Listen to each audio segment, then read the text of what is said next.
Salute. Hey, it's your boy Big Mike, and I'm here. We're going to do a 2023 watch party of the Senior Bowl. Thanks, you guys, for pulling up. Sorry, I was a little bit late, had some technical difficulties. Let me know if my sound is good, everything is good. I'm trying to figure things out as we go. But yeah, we're going to do this this watch party for this Senior Bowl game. We're going to get to know some of these draft guys a little bit better. I'm going to do a play-by-play. If you guys want to follow along, we're going to watch it on the NFL Network. They're airing it at 11:30, starting at 11:30 on the NFL Network. So if you guys want to watch along with me, please go ahead and do so. We got Orlando Padilla, who just pulled in. Raider Nation Drinking Club. All right, cool. Thanks. I appreciate it.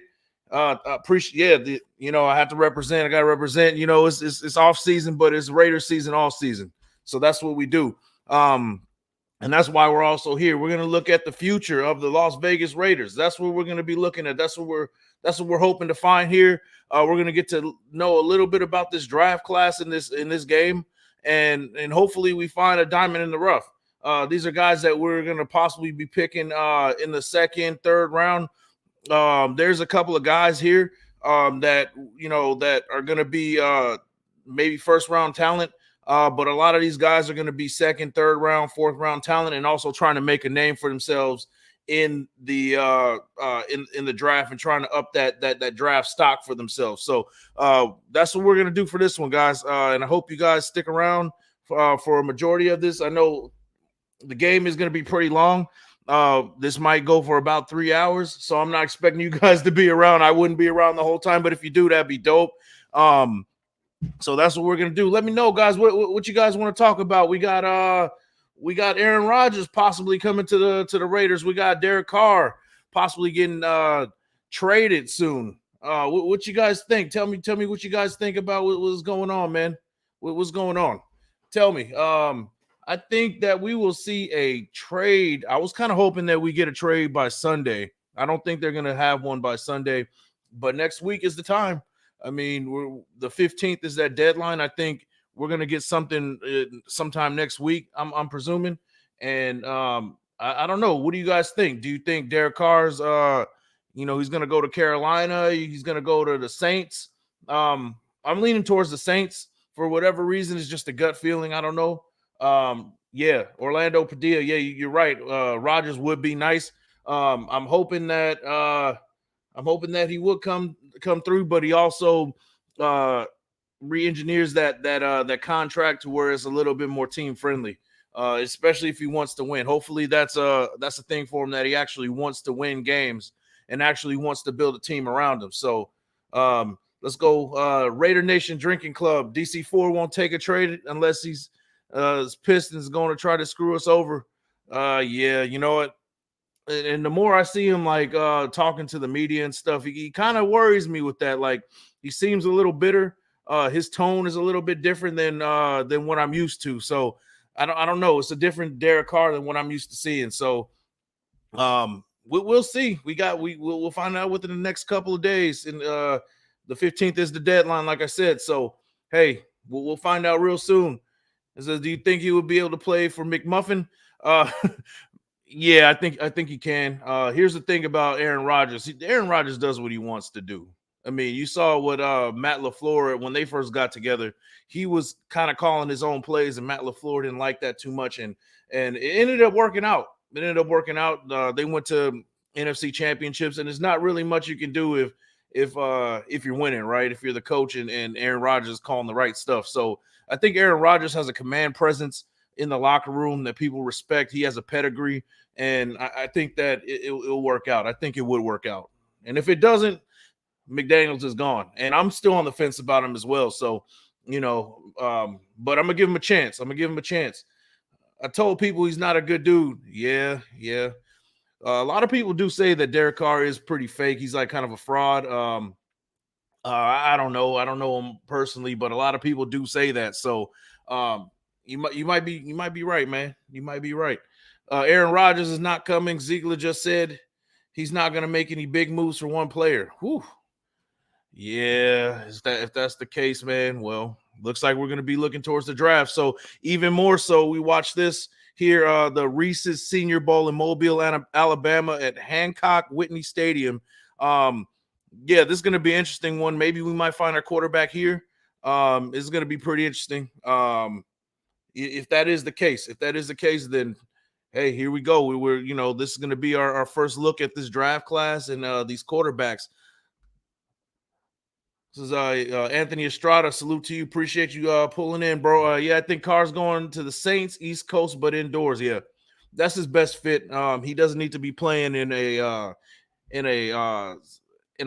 place where there's like weather or anything like that. He needs to be somewhere where he's going to be successful in a dome, and you've seen how he plays in bad weather. So yeah, he definitely absolutely needs to be somewhere where the weather isn't a factor. Leo Gonzalez, salute to you. Says trade Darren Waller and first round pick the 2024 first round pick for Aaron. I would be all right with that. I mean, I've already I wouldn't say give up, but I think that while the value is up for Darren Waller, we need to find a spot for him to get a trade going. So I think this is the time to do it, to pull the trigger, and I think that would be a pretty good trade.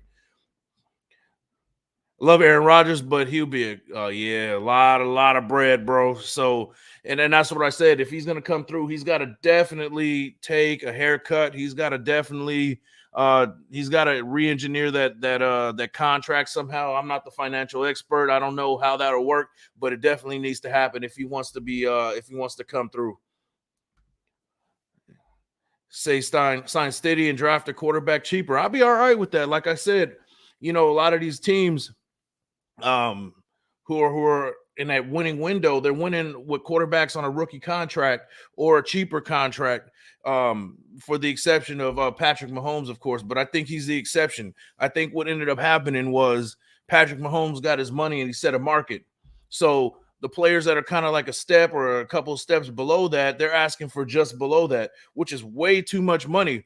So I would say that's the problem with paying a lot of these quarterbacks. They're not elite, but the market dictates that they should be getting paid what they get paid.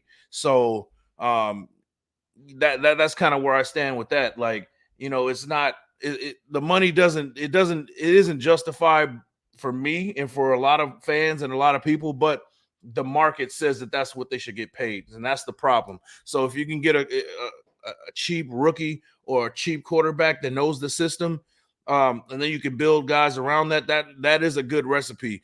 Is it a recipe that can for sure work? I don't know. I mean, but it's worked for the 49ers. It's working for the Eagles. It's worked for a lot of teams. The Bengals, they got a rookie quarterback, and but it's shown time and time again that it can work. So I'm for it if that is the case. Anthony Estrada says, "Yo, salute to my bro Thor Helm. Yeah, salute to my guy. I can't wait to make it out to Vegas and get on that Raider Nation drinking club, man. I can't wait. I'm counting down the days, man. As soon as I'm on the other side of this back surgery, we're gonna get it rolling, man." He said, "I believe we get a veteran, meaning Rodgers, teach Stidham even more so he can get better, and that he already is, and then draft one. That's a good move too. That is definitely a good move. So I'm looking at the screen, guys. Tail of the tape is showing a comparison between Brock Purdy and Jake Haener, quarterback out of Fresno State. The measurables and everything is very comparable. What do you think about that, Jake Haener? How do you guys feel about that? Quarterback out of Fresno State. I think he'll probably be a later round pick. What do you guys think about Jake Haener? Do you want to go another Fresno State quarterback? What do you guys think about Jake Haener? It'd be pretty interesting to see, and I think he's going to be starting. There's a couple of guys out here that some familiar names. So we're going to learn a lot better about these guys. So you guys let me know. Max Duggan is going to Duggan. He's going to be playing height 6'1", 204 pounds out of TCU, played in the national championship game, and he got spanked, but he played well in the semifinal. So Max Duggan is probably one of those highlighted quarterbacks that's going to be playing. He's going to be probably I don't know what his draft stock is, but we're going to have to like look a little bit closer on what he can do. If Aaron Rodgers isn't an option, we got to start looking at these quarterbacks. Maybe even bring 2 quarterbacks. So definitely go a first round and maybe somebody in a later round to kind of, iron sharpens iron kind of deal. So that'll be something interesting to see. So we got Max Duggan and we got Jake Haener that's going to be playing in this game. So those are the 2 quarterbacks that we're looking at, and we're going to be looking at plenty more. No more quarterbacks out of Fresno for us. Yeah, you know what? I don't blame you, man. I don't blame you. And he's not as good as Derek Carr was coming out, not by a mile. So you're right. And it's not a guarantee that he would even make a team anyway. Shout out to Matthew Moyer. If he comes in and sits a year or 2 and develops, I would be okay with it. You talking about Jake Haener? If that's the case, they are comparing him to Brock Purdy. Now, people need to really be careful with trying to compare quarterbacks to Brock Purdy, because that is a once in a lifetime kind of situation. That's not going to happen every time. So we start getting those comparisons. You might be in trouble. And instead of using a 6th or 7th round pick on somebody that on the defense that can come out and surprise people and steal a job, you're using it on a quarterback that might not even make the 53. So we got to be very careful. We got to be careful when it comes to that. So, okay. Yeah. So like I said, man, we got to be careful with looking at quarterbacks in the 6th and 7th round and expecting the Brock Purdy kind of situation. Salute to you, Yoshimitsu, man. I appreciate you pulling in, man. Hey, guys, if you haven't hit the thumbs up, go ahead and do so. Hit the subscribe, share with your folks with Big Mike Raider. We're making this thing grow. We're almost at 300 subscribers, man, and I appreciate each and every one of you guys for pulling up, each and every one of you guys for always showing love and showing support. I appreciate it. We're going to be doing this 2023 watch party of the Senior Bowl. It's going to be starting any time right now. They're doing the little festivities and things like that. They came out of the tunnel, and that's what we're looking at right now. So we're almost there. We're going to be breaking down play by play. I'm going to be looking at some guys that we can possibly be drafting. You guys let me know who's going to be our top guys that our top positions that we should be looking at. Should we be looking at defensive tackle? Should we be looking at offensive line? Should we be looking for another tight end? Should we be looking for who? Let me know what you guys think. What should we be looking for in this game? And then we can kind of focus in on those positions. Let me know, guys. Matthew Hoyer, salute to you. I really want Hooker to be picked up from us and sit a season just so I can own a Las Vegas Hooker jersey. Bro, I'm getting all 3. I'm getting the color rush. I'm getting the black. I'm getting the white. I'm getting the swap meet joint that's in gray. I'm getting all of it, man. I'm getting all the Hooker jerseys, man. I'm all for it. Hooker in Vegas, I'm getting it, bro. Absolutely. Shout out to you, Matthew Moyer. Miss K all day. Salute to you. Thanks for pulling in. So, yeah, this game is going to be starting soon. Waiting to see what the starting lineups are going to be. The American team head coach is Luke Getsy. He's a coach from the Chicago Bears. And then on the other side, we got our own Patrick Graham, defensive coordinator for the Las Vegas Raiders. And he's standing right next to Jake Haener. So that's pretty interesting. So, yeah, we're about to get the kickoff going. Pretty soon we'll have the starting lineups. But, yeah, we're definitely going to get this going soon, man. Shout out to Raider Nation Drinking Club. Matthew, 100. Yeah, Hookers and Hookers and cocaine jersey. Yeah. Got to get it in that cocaine white. That would make sense, right? Yeah, so we about to get the kickoff going right now. So we got the Georgia kicker. I'm trying to see his name. He's going to be kicking off right now. So, yeah, here we go, guys. We're about to get this thing started. So, DJ's top 50, Jalen Carter, number 1. Will Anderson, number 2. Bryce Young at 3. Bijan Robinson, 4. Devon Witherspoon at 5. He's climbed really, like, a lot. Peter Skoronski at number 6 from Northwestern. Tyree Wilson, number 7. So that'll land right where we're at. Keon White, edge from Georgia Tech at number 8. Dalton Kincaid, number 9. He's climbed a lot. Jordan Addison from USC at number 10. CJ Stroud, 11. So this is the top 50 from DJ. It's a top 50. It's a rolling thing, and we'll kind of go over that as time goes by. And here we go. So first play right here, we got Jake Haener under center right now. Here we go. We got two tight ends set. We got two receivers on the field side. We got a handoff. There you go. Oh, he takes off. This is the running back from Northwestern, number 26. I'm trying to see his name. I'm really unfamiliar with this guy's name. Okay, so it's running back Hall from Northwestern. He runs off tackle, big lane, goes down the sideline and runs for about 20 yards. Nice run from the running back from Northwestern, Hall. So that's a name we'll be looking at. We're not in the market for a running back, but a great run from Hall right now. The tackle was for a linebacker from Jackson State. So it's good to see Jackson State HBCU being represented in this one. Yeah, nice hit on defense, Matthew Moyer. That's a Jackson State boy. Nice throw from Jake Haener right now to Stanford wide receiver Wilson. Is Michael Wilson. Nice move, nice little hesitation, goes up and beats his man on man coverage versus the corner. Out of what school is that? But yeah, nice move from the receiver from Stanford right here. So next play, we got a 3 receiver set. We got 1 tight end, shotgun formation. Here we go. All right, RPO look, hands off to the running back, Hole out of Northwestern.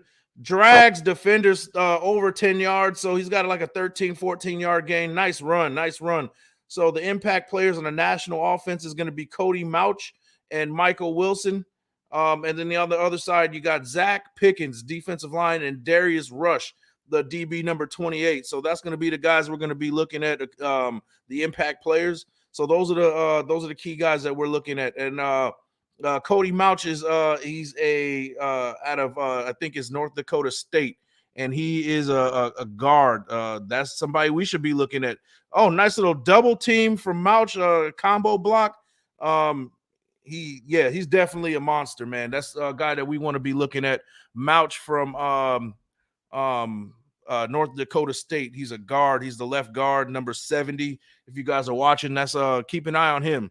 Real nimble, quick off the ball so far. That's somebody that we got to be looking at. So you guys, if you guys are watching along, man, put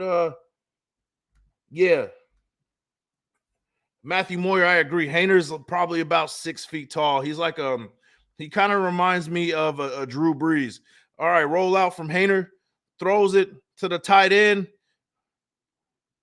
All right, he's close to the first down. Tight end out of Purdue. Big boy, man, number 87. Shout out to Purdue.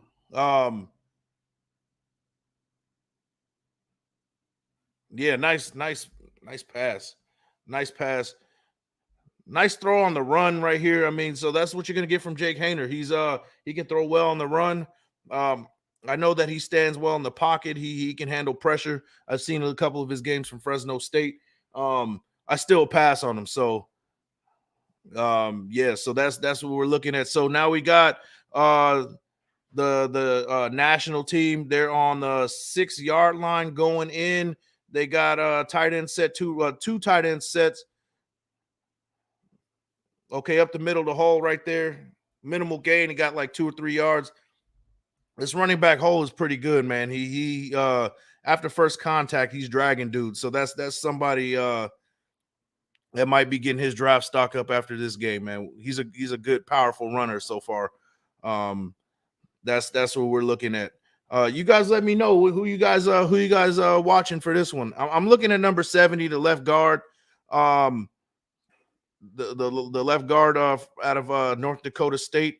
I'm looking at him right now. Nice little man-to-man block. He kind of gets stalemated, kind of gets beat by the South Carolina defensive tackle. I'm sorry, it's not South Carolina. They look like I don't even know what college that is. But we're gonna get to know these guys, man, as we go along. But he was man-to-man on the D tackle, and it was kind of stalemated. So that a stalemate for offensive linemen, you didn't get the win on that one. So Matthew Moore now wants some. Yeah, man. Yeah, definitely. Hey, what's you guys' favorite candy? Let me know. Mine is Reese's, and then I go Snickers after that, man, and then we'll go Twix. But I need to have like a cookie with it or a peanut or something, bro, because it's like when you have some just straight chewiness, like I can't do it. I need a contrast. I don't like. I hate Butterfingers. Butterfingers get stuck to the roof of your, to your teeth. It's horrible. It's horrible. But you guys let me know what kind of candy you guys are into, man. Reese's is definitely top tier. On Halloween, I'm stealing all the kids Reese's. They get a Reese's tax from me every time. So, is it Hershey's bar? Yeah. Like I said, it can't just be the regular chocolate. I need the almonds, bro. The almonds. Fifth Avenue, those are pretty good. I like 100 grand too. It's like a kind of light crispy kind of deal. Yeah, yeah, with the almonds, man. I need the one with the almonds. So yeah, I'm with you on that one. So it looks like they called a timeout. They're coming back out. It's 3rd and goal, guys. All right, Jake Hayner is still under center. Let's see what kind of formation they're in. Shotgun formation. Running back to the left. Let's see. They got a 4 wide receiver set. Back to pass, fade route right here. Perfect throw from Jake Hayner, but a flag. Throws it to wide receiver out of Michigan State. For a touchdown, but is a flag. So I guess something must have happened right there for him to get open. Skittles. All right. The thing about Skittles, man. It's the same thing. It's like the chewiness, like it gets stuck to your teeth. I can't get with it. But every once in a while, I'll enjoy Skittles. Skittles are cool. Score, yeah, those are good too. Matthew Moyer, whatchamacallit? Yeah, whatchamacallits are good. I think that's highly underrated. I think that's probably the most underrated candy bars, the whatchamacallits, man. Chico stick, that's good. That's OG stuff right there. Those are good. I'll get with that. All right, so here we go. Now we got Dubose out of I think it's Charlotte. He just came in, so he's got a 4 wide receivers. Okay, here we go. Back to pass. Another throw. Okay, so yeah, incomplete pass. He's throwing it again to Wilson, the wide receiver out of Stanford. Incomplete pass. So defense with the goal line stand. And the corner out of I believe it's South Alabama. He plays the defender. He plays the wide receiver really well on that one. Yeah. So now they're about to they're coming out with a field goal right now. 4th and goal. Wait a second. Field goal team isn't out yet. Oh, here we go. Okay. So yeah, field goal team, guys. 32-yard field goal up the middle. All right, it's good. So the national team is up 3-0. So now on the other side, we're gonna see Max Duggan under center. So right now we got the score: the national team over the American team 3-0. So there you go. Matthew Moyer says I'm 41, and that's the type of stuff that was in the corner store growing up. Yeah, the Chico sticks. I think my mom got me on those back in the day. Another one of those old school candy is the Boston baked beans. I used to have those too.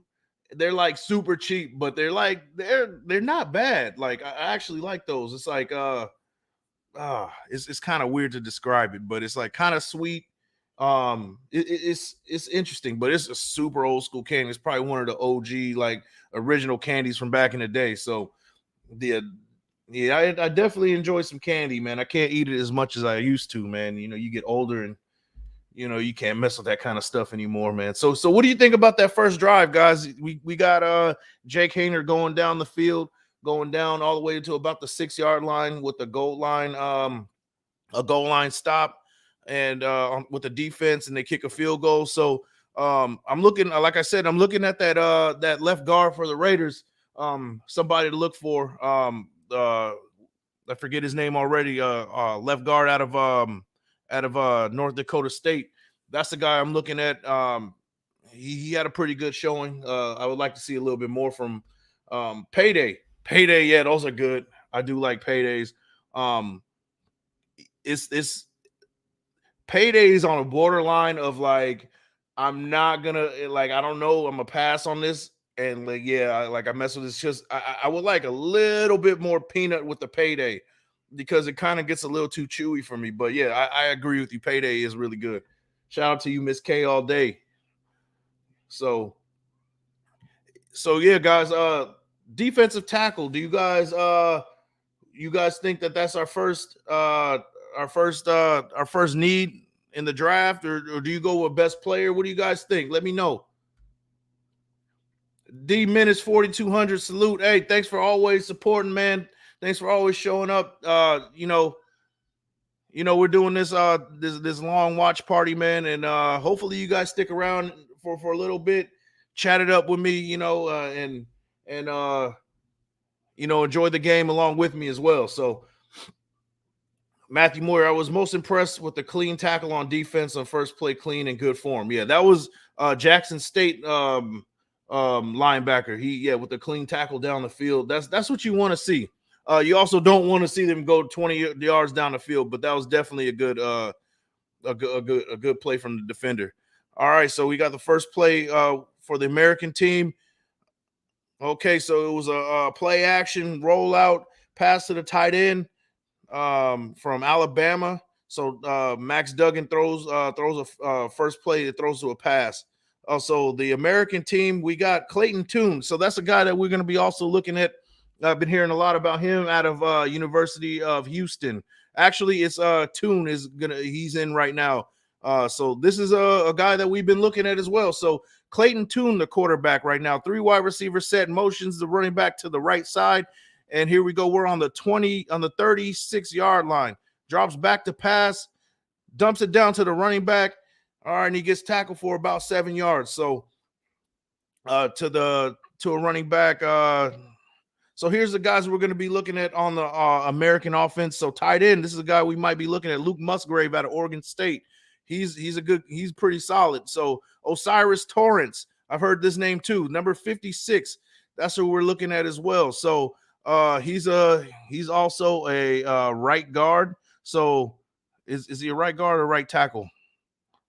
He's a right tackle, guys. Right tackle, Osiris Torrance. So that's a guy we should be looking at as well.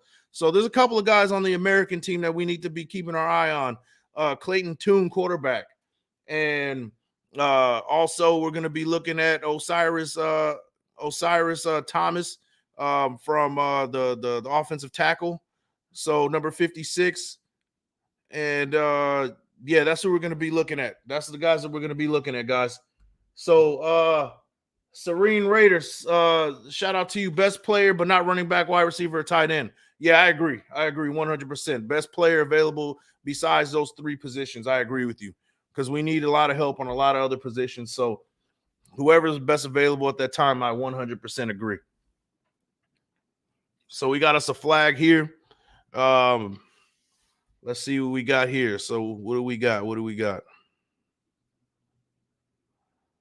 All right, ineligible receiver on the offense, of course. Okay, so all right, guys. Osiris Torrance, offensive guard from University of Florida, with his first penalty. That doesn't look good to me. I don't know what you guys think. We had enough of that, right? We don't need any more penalties. So let's keep an eye on our guy. He's actually a guard. Sorry, guys. I keep saying tackle. He's a guard out of University of Florida, number 56 on the right side. Nice stalemate. Nice block from him. Drop pass from the wide receiver from Georgia. Nice throw from Tune. Let's see Tune's footwork. Okay. Good footwork, nice presence in the pocket. Seems really composed in the pocket. Steps up, throws a shot to the left side, and gets dropped by the wide receiver. So, so far so good for him. I'm looking at Osiris Torrance.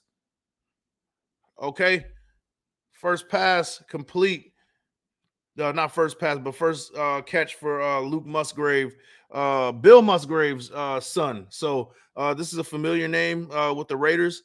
His son just caught his first catch, tight end out of Oregon State. That might be somebody that we might be looking at in the third round or so, or second round, if we don't bring back Foster Moreau and trade Darren Waller. So that might be somebody we might be looking at.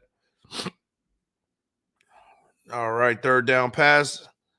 All right, short of the first down. So we're going to get the punt team. So not much of a look from the offense on the American side. They're going to be punting the ball. Shout out to Orlando Padilla. Does the bowl game still have the college rules with 1 foot in bounds for a catch? That's, you know what, that's a good question. I'm not too sure. I think it's still what it should be. It should be pro rules. It makes sense, right? So, oh shoot, here we go. So 4th down and 4. They're going for it. They're on the positive 30, 36-yard line. So, you know, it is 4th down territory. So drops back the pass, short pass, complete pass to the long gain all the way down to the 9-yard line to the wide receiver out of OU, Gray, number 0. So I think we got a flag, guys. Serene Raider, what's happening? Big Mike, first time on the channel, just subscribe. Hey, I appreciate you subscribing. Thanks for coming in and showing support. We're doing a watch party of the 2023 Senior Bowl in Mobile, Alabama. We're trying to get to know some of these players that we're going to be possibly drafting. I'm looking at offensive guards, particularly quarterback, tight end, and some defenders. So, you know, come along, watch along with me. If the game is going to be shown on the NFL Network. So if you wanna watch along with me, come along. Just sit back, grab a drink, chat it up with me. We're going to be here for the entirety of the game. So that's what we're doing, and I appreciate once again for you supporting and showing love, man. Tone Loc Raider Nation, what's going on, man? Hey, thanks for pulling up, man. Like I said, we're doing the Senior Bowl right here.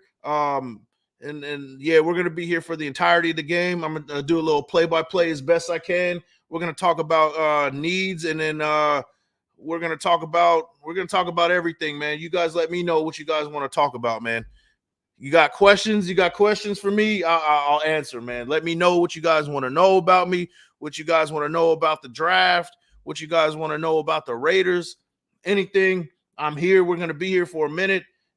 And like I said, once again, I appreciate you guys showing up, man. We got 11 watching right now. We're about 33 minutes in here. We got about probably another 2 hours left. So, you know, I appreciate you guys coming in either way. And if you guys can't stay the whole time, I get it. I get it.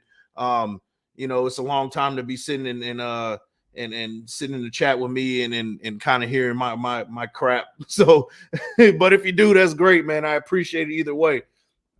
Serene Raider, I'm in Vegas in one of the sports books, but they don't have the audio, so it's helping you doing the play-by-play. Dope. That's dope. I'm glad I can help out. I'm gonna do the play-by-play. Since you said that, I'm gonna up the ante on that one. So I appreciate you guys. Appreciate you saying that. And I do appreciate the feedback as well. I'm here for the long haul. Matthew Moyer, that's dope, man. I appreciate it. I appreciate it. All right. Smash the like button, y'all. Help the algorithm. Hey, you heard what he said. Help the algorithm, like the thumb, hit the sub, share with your folks. Big Mike Raider, that's what we're trying to do. Cash Lord Raider, thanks for pulling up. Hey, like I said, 2023 Senior Bowl watch party. We're going to talk a little bit about everything. We're going to talk about the draft. We're going to talk about the Raiders. We're going to talk about, the possible trade of Derek Carr, Aaron Rodgers, all the stuff, anything Raiders, we're going to talk about it. What you guys want to talk about, you guys can bring it up. I'll ask everything. I'll answer everything that you guys ask. We were just talking about Reese's, so we're talking about a little bit about everything, man. So come along, man. Serene Raider, seen Geno Smith at oh, okay. He said, "What's up?" He's cool. Okay, yeah, Geno Smith. Yeah, that's dope. That's dope. Yeah, he had a good season this year, and I'm glad he showed up. I'm glad he showed up this season. Okay, there we go. I was like, man, where's the visual at? Okay, there we go. I thought I lost the screen for a little bit, but yeah, that's man. You should have hit him up for an autograph or something. How long you been watching wrestling, man? I've been watching wrestling since I was like for as long as I can remember, man. I've been a big fan of wrestling since I was a kid, and back when I aged myself here. So back when it was like Yokozuna and he won the heavyweight title, and Hulk Hogan came in and took it from him at WrestleMania when they had the WrestleMania outside in Vegas at Caesar's Palace. That's kind of where it started for me. That's kind of where I'm at. I'm 36. So whatever year that was, that's kind of where I started. And my favorite match of all time is the Iron Man match, WrestleMania 12, Bret Hart versus Shawn Michaels. How do you feel about Payne saying he's cool off being on the Raiders? Oh man. Well, on to the next, man. If you don't want to come and build with us, man, that's fine, man. We're not gonna beg you to come along, man. That's cool with me. Salute Cash. Salute Cash. Who's starting under center next year? If you had to guess, I think they're going to give Andre James one more year. I think they're giving him one more year. He didn't play that bad to where I feel like he didn't deserve another chance. So Andre James still under center. Yeah, that's definitely my favorite match of all time. So yeah, I watched back when Ultimate Warrior was big. Yeah, I was probably too young. I was probably like 4 or 5. I remember Ultimate Warrior when he came back and then like went against Triple H and they like squashed him. That was pretty bad. But Ultimate Warrior, yeah, he was one of my favorites. He wasn't a great wrestler, but his energy was it was contagious. So yeah, definitely. Shout out to you. I remember the Warriors. Yeah, there's definitely, man. Yeah, definitely been a big wrestling fan. And yeah, I mean, it's not as good as it used to be, but it's still entertaining enough for me to watch on a regular basis. So let's get back to the game, guys. So now we got Jake Haener still under center. They're showing some of his highlights at practice, and this guy he's very accurate, man. He's throwing he threw like almost a fade route to the tight end in practice. This guy looks good. He stands in the pocket. He's not afraid to take a shot. I'm not trying to sell you guys on Jake Haener, but this is the quarterback right now, and I mean he looked good in practice. I'll give him that. So we got our new running back he's a running back out of Illinois. So yeah, Jake Haener, 6', 208, first team All American. First team All Mountain West, and then he threw for over 4,000 yards in 2021. So he has a pretty good resume. I don't know if, like I said, we want to go another Fresno State. Yeah, Road Warriors, that was probably my favorite tag team back in the day. There you go. Who's your Mount Rushmore WWE wrestlers? Oh man. Mount Rushmore WWE wrestlers. Okay, so we're gonna go on technical skills alone. So Bret Hart is probably the most technical wrestler in history, right? So I got him on there. You got to put Ric Flair just because of he was technical. He was a good wrestler as well as his on the mic skills and his he was really just he had it all. He was a complete package as far as being on the mic and in the ring. And then I'm gonna have to go to the Attitude Era. I'm gonna have to pick The Rock. No, not The Rock. Dang, that's tough, man. Because I like Stone Cold too. and for the completely different reasons. They're kind of polar opposites. Stone Cold and then Undertaker. Those are the four I got. And The Rock, he's an honorable mention, of course. The Rock, he's a good wrestler, but he didn't stay in long enough. I mean, neither did Stone Cold, but I think The Rock, I think Stone Cold was a more technical wrestler, a better wrestler. And then Undertaker, he's just a legend. He's been in the game for about 30 years. What do you think should be the B? Uh Miss K all day. Can you specify what you're talking about on that one? I'm not too sure what you mean about that. Fresno State guy, just little dude, Cash Lord. Yeah, you're right. It's just he's small, 6 foot.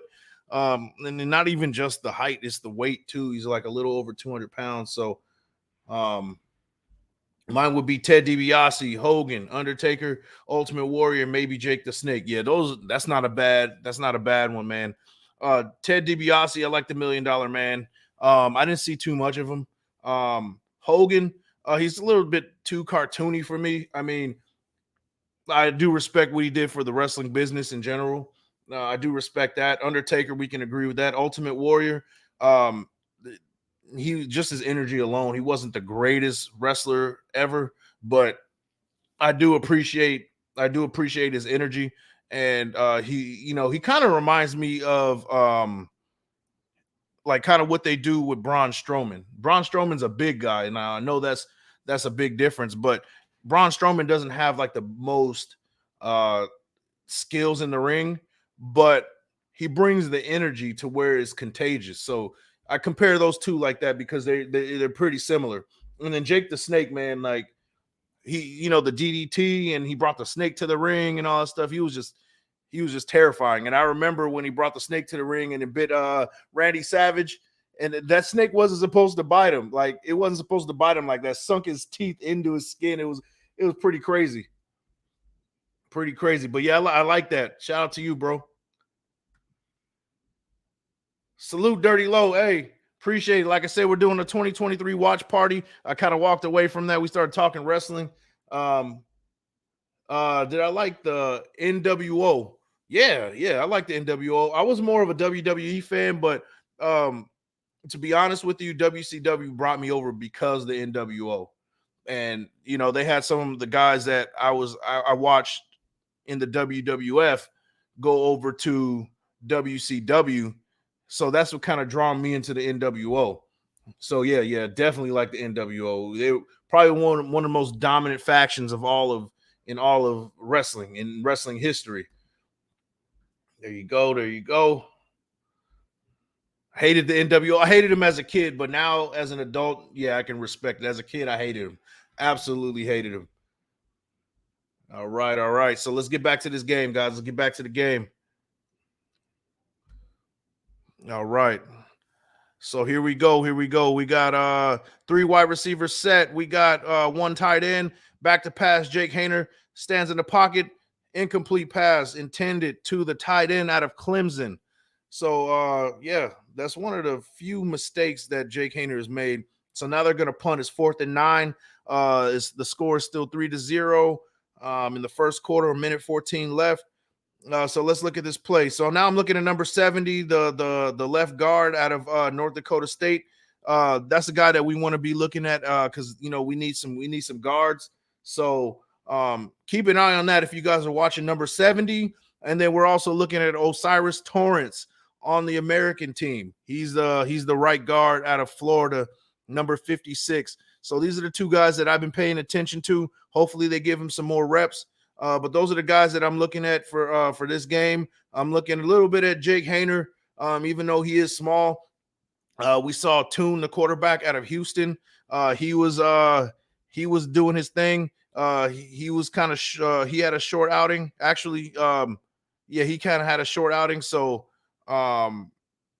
we saw a little bit of him, and so we're gonna see a little bit more. But they're gonna have a good rotation of quarterbacks. Max Duggan. Keep saying Dugan. Max Duggan is going to be coming up at some point as well. So that's going to be somebody interesting to look at to see his draft stock rise. So now, okay, so there we go. We got okay. So Toon throws it to his receiver on an out route, complete short gain for 2 yards. So here we go. Here we go. So shout out to Matthew Moyer. I went from WWF to watch ECW because I'm from the birth. Oh yeah, man, that must have been a great scene back in the day. I would love to be in that scene, that Philly scene, at the height of ECW with like, you know, Mick Foley and all them guys that were, you know, barbed wire matches and stuff. I imagine that place must have been crazy. You know, in those events, man. That would have been crazy, man. Man, that's awesome, man. That's awesome. I definitely missed that. I saw documentaries on that. Incomplete pass, so it's 3 and out. So far, Toon isn't looking so great, man. He just threw an incomplete pass. He threw it down the seam to the tight end. Down the seam to the tight end, missed him. Got deflected by the defender out of Indiana, linebacker number 10. So yeah, incomplete pass. So it looks like they're going to be punting. It's 4th down and 7. So we're going to need a good punt from the American team, or else they're going to have good field position on the national team. So national is up 3-0, 36 seconds left in the first quarter, 4th and 7. You can cut through.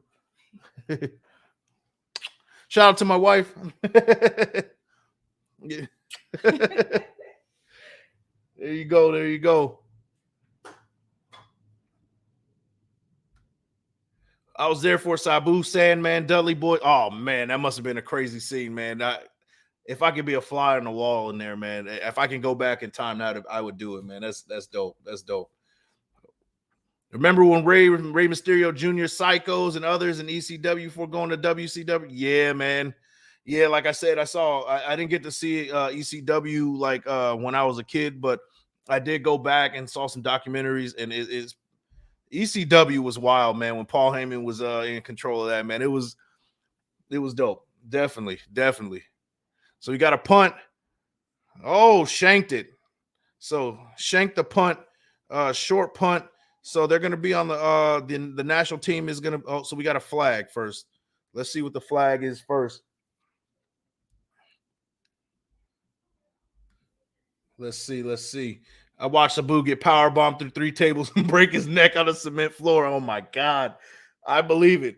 Hey, remember New Jack when he threw the dude off the scaffold in the scaffolding match? He like threw him down like dirty laundry, bro. It was pretty crazy. Like New Jack was no joke, man. Like that dude didn't care about your life. He had no regard, man. New Jack, rest in peace. You know, he passed away a couple years ago, but that dude, man, that dude was crazy, man. New Jack was wild, man. That was one of the guys that really caught my eye. He's not my favorite by any means, but his attitude and his just I don't give a F attitude. It was just like, man, dude, this dude is crazy. So the national team is on the positive 23-yard line. Short field for them. Screen pass from Hayner dropped screen pass. He had a convoy. He could have went in for a touchdown on that one. Incomplete pass from Jake Hayner. Dropped by his I think he's a running back. Running back. Drop pass. I don't even know what school that is. App State. Running back at App State, drop pass. So the running back is now out of App State. We still got number 70, our left guard that we're going to be looking at. So keep an eye on him. Pass blocking is pretty good. Good feet. Oh, another drop pass from the running back from App State. So that's 2 in back-to-back plays.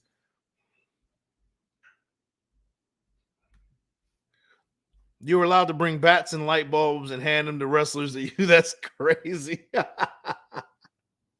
Man, I remember like the fluorescent lights, like the big old fluorescent light bulbs and stuff. That death match at like backyard wrestling stuff. That stuff I saw a documentary on that too. I don't know if you saw on AEW the dude that robbed the bank, the wrestler that robbed the bank and kind of a drug dealer too, or whatever his name is. I forget his name, but he went against Jericho and he used the pizza cutter on his face. Yeah, that dude was wild, man. That dude's crazy. I can't think of his name right now. I threw up the first time I went from all the blood. Yeah, man. And I'm sure so much blood. You can probably smell it, dude. It's probably what a scene, man. What a scene. And you were like 10 years old. Philly is an interesting place, man. I've been to Philly once. Um, just a quick kind of go through, but I did the tourist thing. I went to Geno's to get a cheesesteak, man, and it was like then I was told that that's not the spot to get a cheesesteak. I'm like, man, come on, let me know the real spots. You know, it's probably going to be dangerous for me to go through there, but I want the real legit cheesesteak. You know what I mean? But yeah, I went to Geno's and got me a cheesesteak. It was decent, but I heard that there's better. So I'm still on the fence about a Philly cheesesteak. Yeah, man. Shout out to Richard Hardy. What's up, Mike? In your opinion, is the news about the Raiders letting Carr talk to teams with compensation real here? Yes, for some and no from some. They're real tight-lipped about this. Real tight-lipped, and I'm gonna say yeah. I'm gonna say there is to an extent. I think that the Raiders and Carr are working together on this. I think it's kind of a little bit of both. They kind of want to find a middle ground to where kind of both aren't getting screwed over. Derek Carr doesn't seem like a bad character guy to me, and I believe that he is working with the Raiders still. But you know, what you hear from the media, it might not be exactly what's the truth, and we never know the truth in these situations. We just hear rumors and stuff. So only the Raiders and Derek Carr and the parties involved know what's really going on. So um, I'm gonna say kind of yes and no. I think that the Raiders are kind of they're working together in this. I'll just say that. I'll say that. I would like to think so at least. Do you remember in ECW when fans started throwing chairs in the ring? Yeah, when they threw the whole pile of chairs in the ring. Yeah, I saw that in the documentary too, man. It's crazy. Yeah, that's a tourist attraction. That's what I was told, man. And I'm gonna be honest with you, it wasn't that great of a cheesesteak, man. It was like pretty mediocre. I feel like I could have made a better one. But I'm next time I go out to Philly, I'm gonna have to find the legit spots, man. What the let me know what the spot is in Philly so I can go check it out, man. I know different people who are from Philly have different spots. Guys, let me know what's your favorite sandwiches, man. Let me know what kind of sandwiches you guys like. Yeah, the pizza cutter. Hey, Foxy. Hey, the pizza cutter, and then they did the picture in picture, and then the Domino's pizza picture commercial came up. Oh my god. Oh my god, that was hilarious, man. That was hilarious. Yeah, Nick Gage, man. That dude is crazy, man. Jersey Mike cheesesteak just as good. I like Jersey Mike's, man, and I thought Jersey Mike's was better than the Geno's. So, hey, I need to find the real deal. Let me know. I need the grease on the bag. I need the cheese. I need the steak, man, the onions, the peppers, all that, man. I need all of it. I need all of it.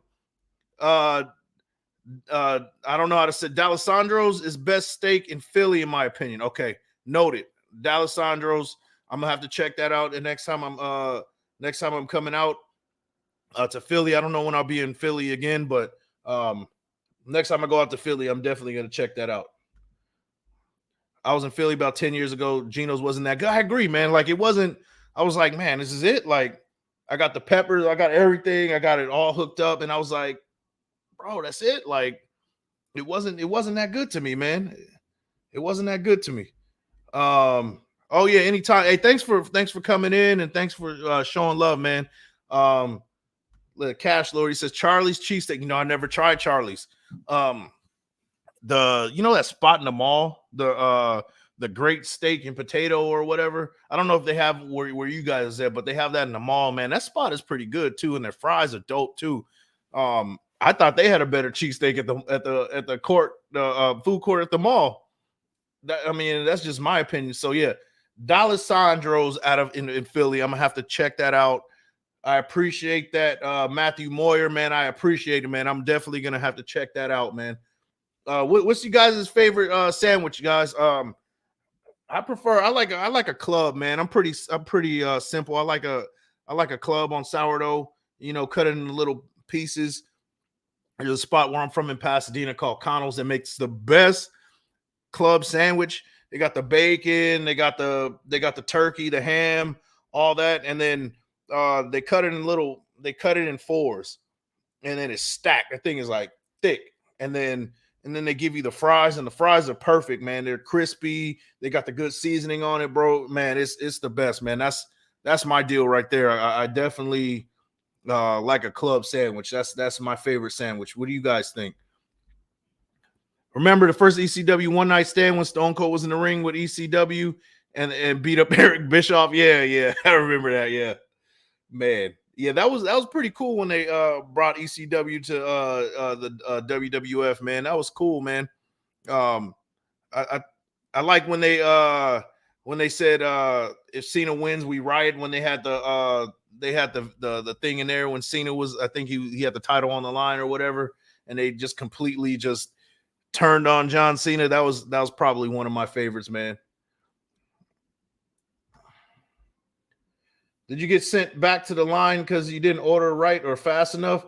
When I went, bro, there was nobody in the line.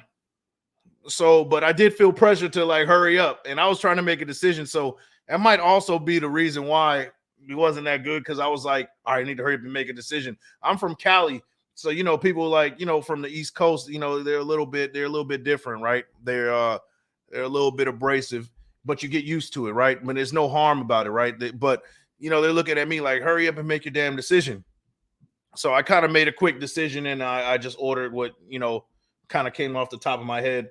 So yeah, that's kind of what happened with that one. It wasn't really that good though, man. Got sent to the back of the line, man. I would feel like an ass. I probably just get out of line at that point. Spicy Italian from Subway, yeah, that's good too. That's good too, man. But that heartburn is no joke, bro. That heartburn is no joke. Tri-tip sandwich, man. You talking a whole different realm, bro. Like we talking barbecue at this point. Now, barbecue, man. Yeah, tri-tip sandwich, man. That sounds good, man. I like. Now you got me thinking about barbecue, beef ribs. What else we got? We got the links, smoked meats, man. You got the smoked chicken. You got like, man, that's some good stuff, man. I'm getting hungry, y'all. I'm getting hungry. Let me see. Hey, Foxy, I think we use most of our picks to cash in the defense. So frustrating having a shit bottom of the league defense for decades. Get a functional quarterback and re-sign Jacobs. That's not a bad thing, man. Like a functional quarterback, like even Steady, like I said, when Thor was in here, he was talking about bring back Steady for the cheap and building around him. I'm all right with that, man. If that means that we can build a defense and build everybody around him to for him to succeed, I'm down for it, man. I'm definitely down for that. So yeah, man. D Menace, yeah, facts. Yeah, man. That heartburn, bro. You need a Tums with that one, man. That's rough. All right. So now we still got Tune at quarterback. Kind of go back to the game, guys. Hands off to running back McIntosh. So let's get back to it. Let's get back to this game. So yeah. So what do you guys think, man?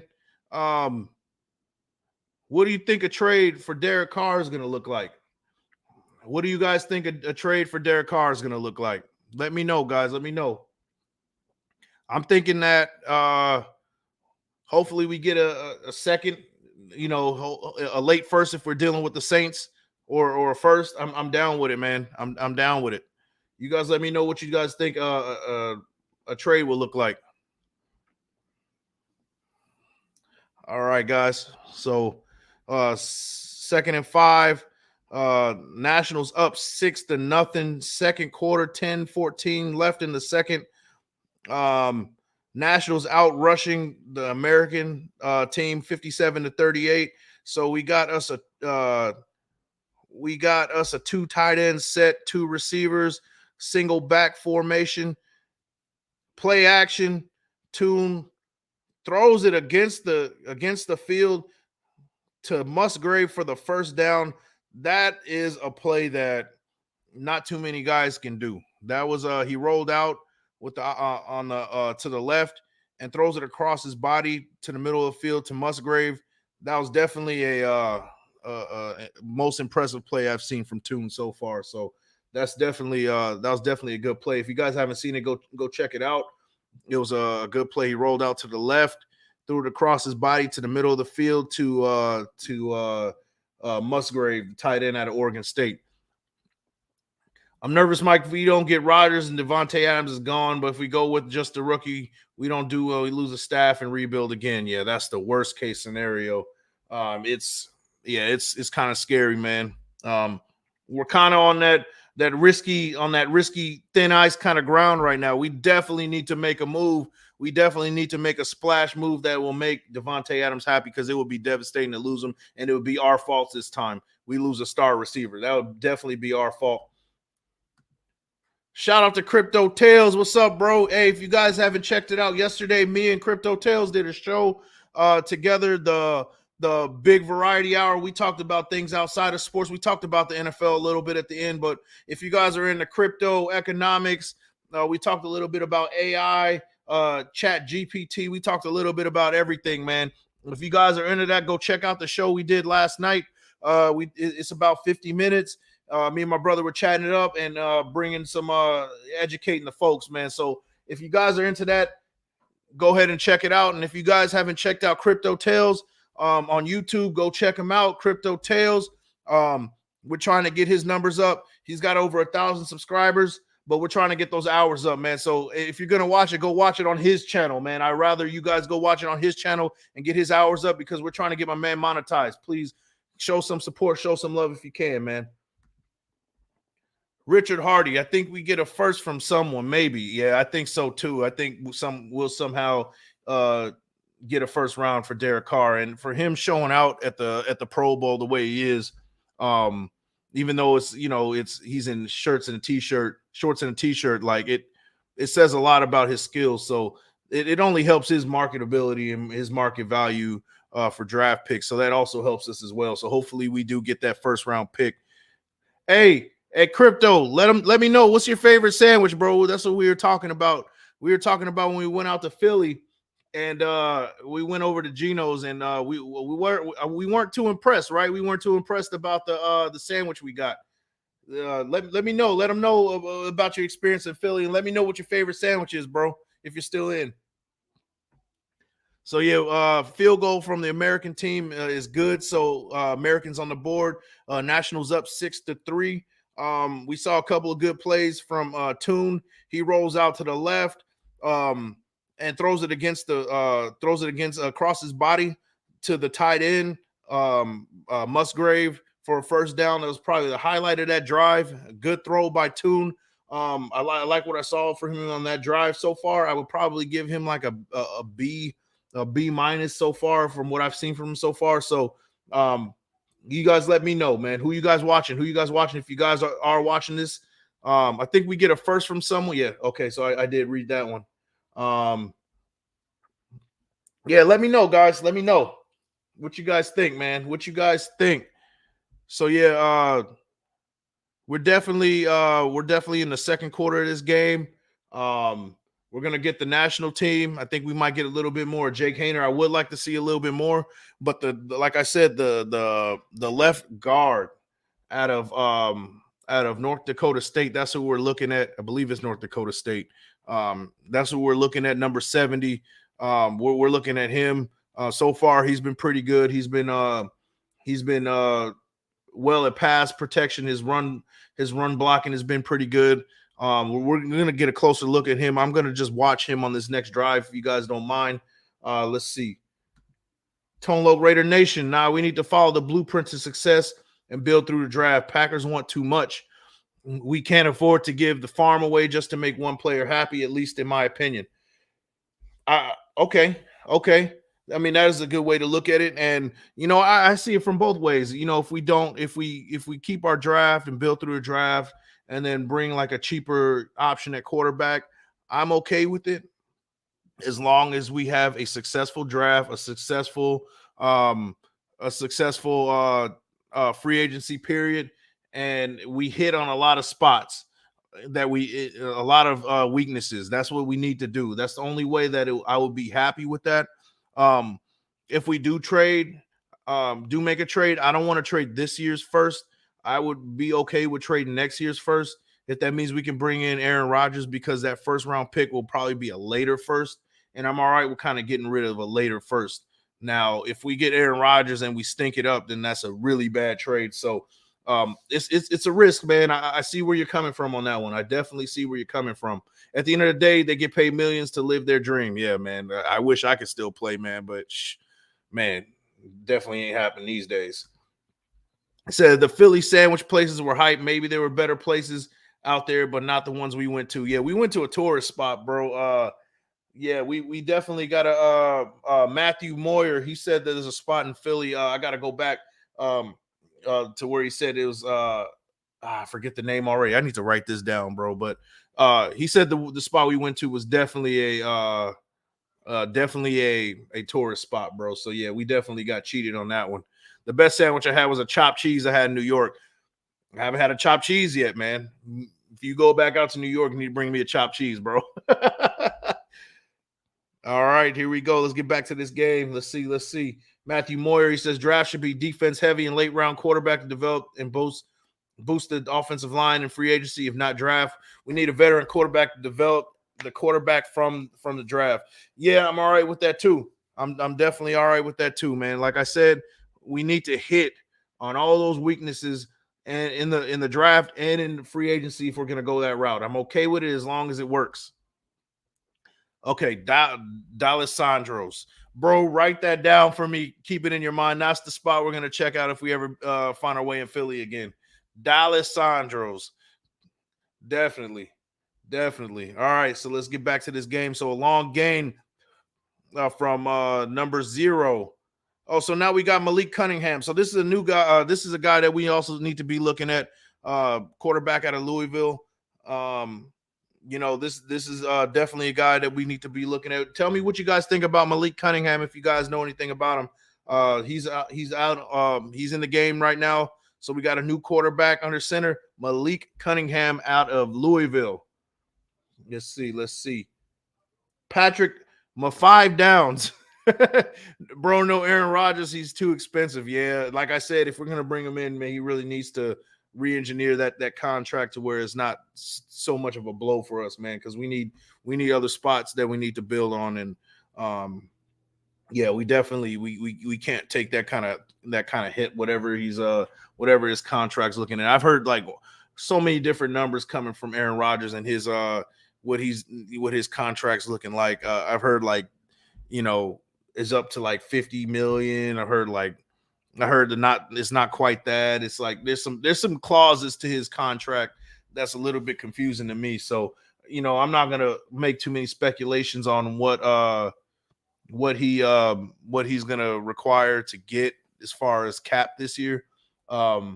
All I know is that it needs to work, it needs to be feasible for it to happen. And I think McDaniels and Ziegler, he'll make the right decision with that. And I'm gonna trust the process with that one, definitely.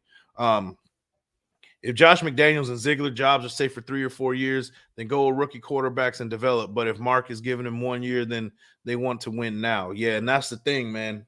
Going straight through the draft, that means that you're all right with him as your front office guys for the next few years.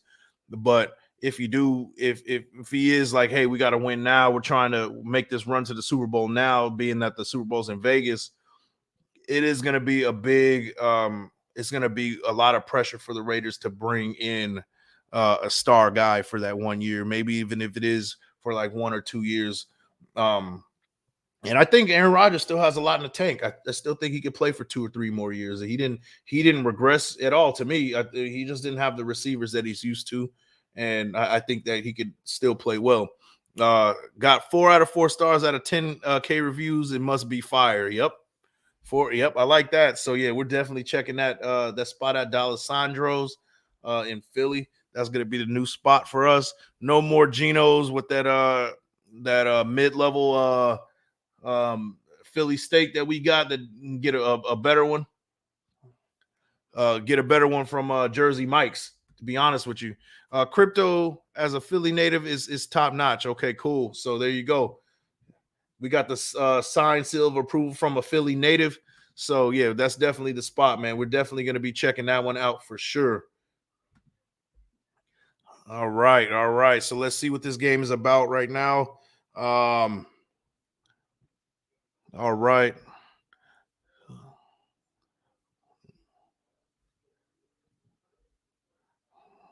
All right, man. Come on.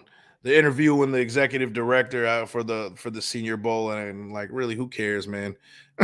We got a one tight end set, three receivers, reverse to the wide receiver. Cincinnati goes down the field, gets the first down, tackled by multiple defenders. Nice run from the wide receiver on a reverse. Good speed from the receiver out of Cincinnati.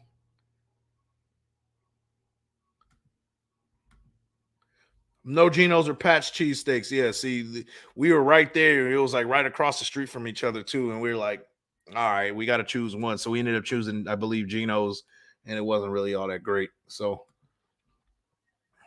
we really got to give Stiddy a shot. He sat behind Cam and Carr, both overrated later in their careers. Yeah, yeah, I'm all right with giving Stiddy a shot. You know, I would like to see more. What I saw from him against the Chiefs, I'm not going to blame him too much for that. I thought he played okay. What ended up happening in that game is exactly what we would get from Derek Carr in a blowout. So, you know, I'm all right with that. I would like to see him a little bit more from him.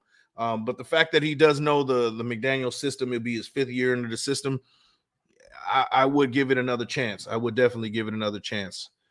They like to use steakums from the freezer of the grill. That's what it tastes like. It tastes like some steakums. It wasn't like that authentic, like, you know, using the machine to kind of slice the meat and stuff. It didn't taste like that to me at all. All right, here we go.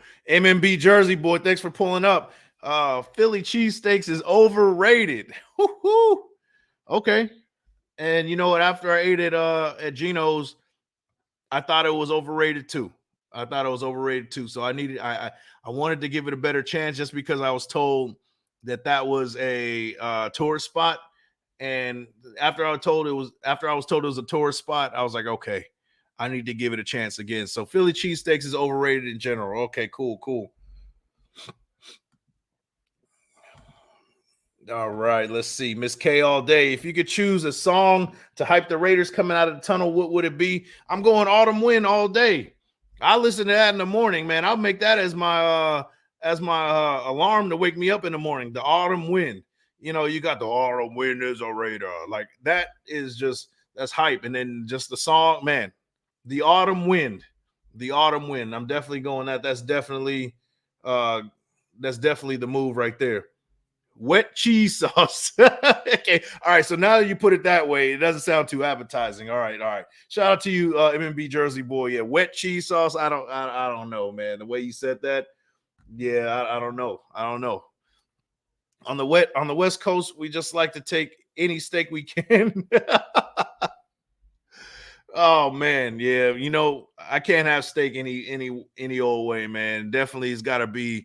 Guys, how do you like your steaks, man? Let me know, man. I like a little bit of onion. I like the caramelized onions. I like it cooked with garlic. I like it. Me personally, I cook it on a cast iron skillet. Got to sear both ends. Get that cast iron skillet like super hot, so you get that crispy ends on both ends. A thick steak. And it's got to be a medium for me. I got to go medium. Medium steak, simple salt and pepper. Nothing too crazy. I have to have my garlic, cloves, the thyme, you know, the butter bath, all that stuff, man. That's what I need. That's how I need to have my steak. That's how I do it, man. Let me know how you guys like your steaks. That's Wiz Jersey. You have to ask for American. Oh, okay. See now. Now I'm on game. So ask for American. No Wiz. Okay. All right.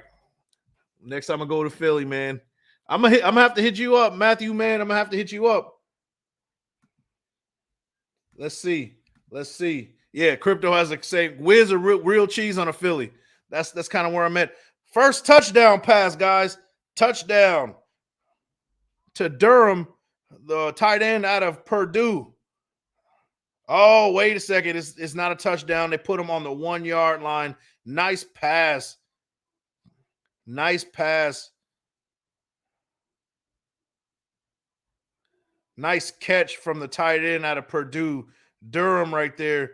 Oh, yep. He steps out at the 1 yard line, short of the goal line. Nice catch. Nice catch on a wheel route from the tight end. Goes up right over the defender. Probably the best catch of the day right here from the tight end, Durham out of Purdue. Definitely a good catch. I think they're going to review. We're going on a commercial break. First and goal on the 1, looks like. Okay, yeah, I'm here for it. They're giving Pat Mahomes all the truffle butter medium steak he wants. Bro, yeah, absolutely. He deserves the absolute best. I heard the best spots are in West Philly. Okay. Yeah, we might have to check that out, man. D'Alessandro's. I don't know if it's in West Philly or not, but we're definitely checking that. And then if that place doesn't do, we might have to head to West Philly. But Matthew's gonna have to come with us, man, because I don't want to be in unfamiliar territory like that. You're gonna have to show us around if we're in Philly, bro. The best places aren't in the city itself; they're in the outskirts of the city. Okay. I heard a lot of good things about Wawa too in Philadelphia. I don't know. It's like we don't have stuff like that. We have 7-Eleven and that's it. But I heard Wawa's the spot too. So let me know. Let me know about Wawa too, man. That's we pass through a lot of those spots too, and it's pretty interesting, man. In Cali, we don't have nothing like that. We don't have like a little convenience store, things like that. We got 7-Eleven, but they don't have great food or anything like that. Okay, so there we go. Wawa is fire for coffee. All right. Hey guys, let me know how you guys. I already told you how you like your steak. How you guys like your coffee? That's a big debate as well, right? I like I like the coffee. It can't be too sweet, but I do like a splash of half and half, a little bit of sugar in it. I don't want too much. But definitely it's got to be strong, man. It's got to be strong coffee. Let me know what you guys think. A little bit of creamer too. I was hooked on that. It was a pumpkin spice. This is my basic white girl thing. I was on my basic white girl thing on during the fall, right? I would go to 7-Eleven and get the pumpkin spice coffee, and then yeah, I'll have that at 7-Eleven. I was hooked on that all October, November, man. That's when like pumpkin spice was like a big deal. Man, that's my deal right there. And the pumpkin cream cold brew from Starbucks, man. That's my joint too. Colombian little Irish cream, yeah, man. That's little Irish cream. I'm down for that. I put a little Bailey's in my coffee too every once in a while, man. A little Bailey's, definitely just a little Bailey's, a little coffee. It's good to go, man. I'm down for that. Yeah, I already know, bro. Iced coffee, not too sweet. I already know where you're at with that one. All right, fumble right there. Malik Cunningham recovers and dives in for the touchdown. First touchdown of the game. Rushing touchdown from quarterback Malik Cunningham. First touchdown. The national team is up 12-3. Extra point coming soon. His second quarter. Second quarter, minute 54 in the second. Yeah, definitely dives in. He fumbles the ball, recovers it real quick. I like his heads up play right there and dives in for the touchdown. Malik Cunningham on a broken play touchdown right there. So it looks like they're going to be going for 2 to make this score 14-3. It looks like Malik Cunningham is still out on the field. Offense is still on the field.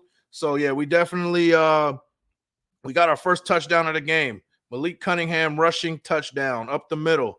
So if you guys are into betting, if you bet it on first touchdown, Malik Cunningham, that's probably a big payday. If you got that, congratulations. So now we're in a off-eye formation.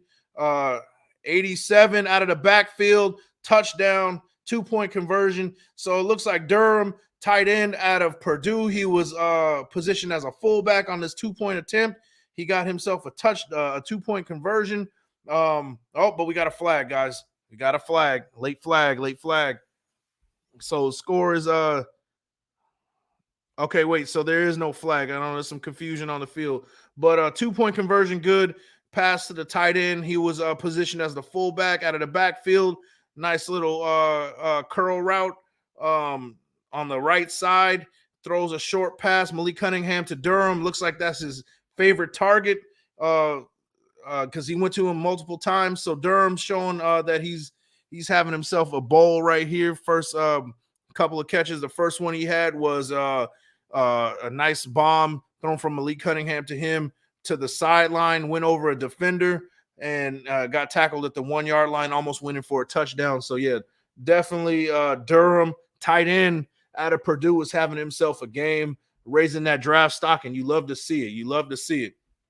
So let's go back to coffee. They got pretty good iced coffee at Wawa, handcrafted, however you like it, man. See, yo, Philly's doing it, bro. I mean, yeah, I might have to go check out Wawa, man. I'm gonna have to go check out next time I go out there because I've heard nothing but good things about it too. So, yeah, man, I'm gonna have to check that out. Now I want some coffee, man. We were talking. So, guys, we talked about coffee.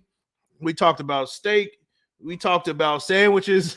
We talked about sandwiches most of this show. We talked about Reese's. We talked about candy.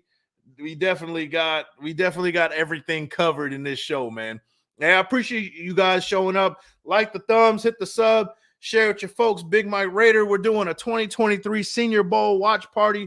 I'm trying to do a play-by-play as best I can, but we start getting sidetracked, which I'm all right with, man. I love interacting with you guys, and I'm glad you guys are hanging out with me this whole time.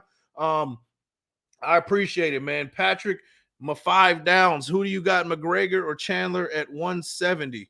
Oh.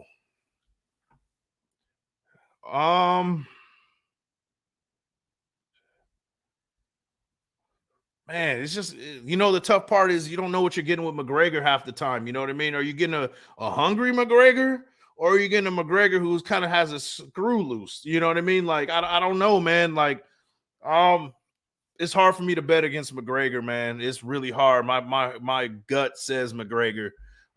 That's just me, man. I'm not I do watch UFC from time to time, but I do definitely know McGregor, and like for me, I just my gut says don't bet against McGregor, man. That's just kind of where I'm at right now. So yeah, that's kind of where I'm at. Matthew Moyer, Wawa, and Sheets. Okay, Sheets with a Z are top notch, but that is about an hour away from Philly and Lancaster, Amish country. Yo, how is that Amish country, man? That's pretty interesting, man. Like, is it like just like no communication, like no phones, no what is it like out there, man? Let me know. Let me know. That's pretty crazy. Amish country. That's interesting, man. That really intrigues me, man. That kind of living right there. I wish I could live like that sometimes, you know what I mean? Kind of get away from the hustle and all the the computers and things like that. I mean, I think I'd be a lot more smarter and more productive, I'll tell you that. All right, Max Duggan is in the game. He throws a shot out route to wide receiver out of Ole Miss. They're in a hurry up offense. The second quarter, minute 24. So we're gonna see Max Duggan in the 2-minute drill offense. So let's check out Max Duggan. Let's see what this defense is doing as well, guys. Let's check out the defense. Let's look at these pass rushers. I'm gonna look at the D tackles for the national team. Let's check it out. We got 2 defensive tackles and 3 techniques right now. Not really much of a pass rush there because it was a quick out route.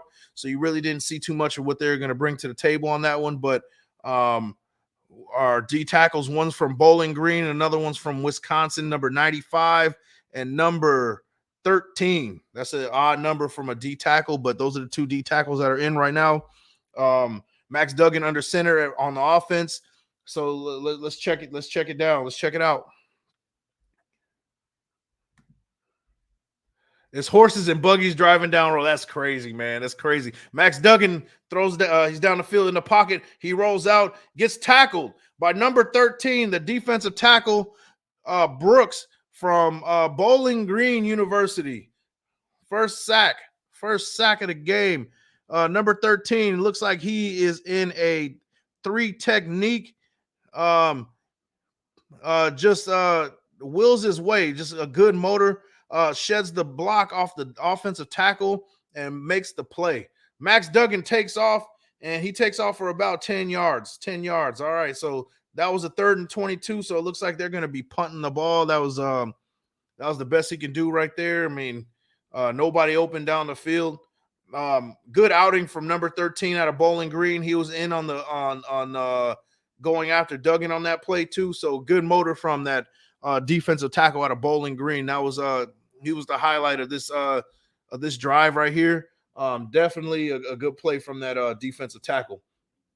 Quiet, and yes, no electricity, no phones, no TVs. Hey, I'm all right with that for a couple of days, man. I mean, as long as I'm with some homies or something, or my wife or the family or something, we can kind of just like play some games or kind of just talk or barbecue or something, like do something cool like that. I'm all for it, man. That sounds like a good time. Like it'd be pretty chill, just as long as I'm with the right people. You know what I mean? If I'm by myself, I think I'd be going crazy, but I definitely need the right folks with me, man. That's interesting stuff right there, man. All right, so the score is 14-3. National is up. Second quarter, 42 seconds. We already made it through one half, guys.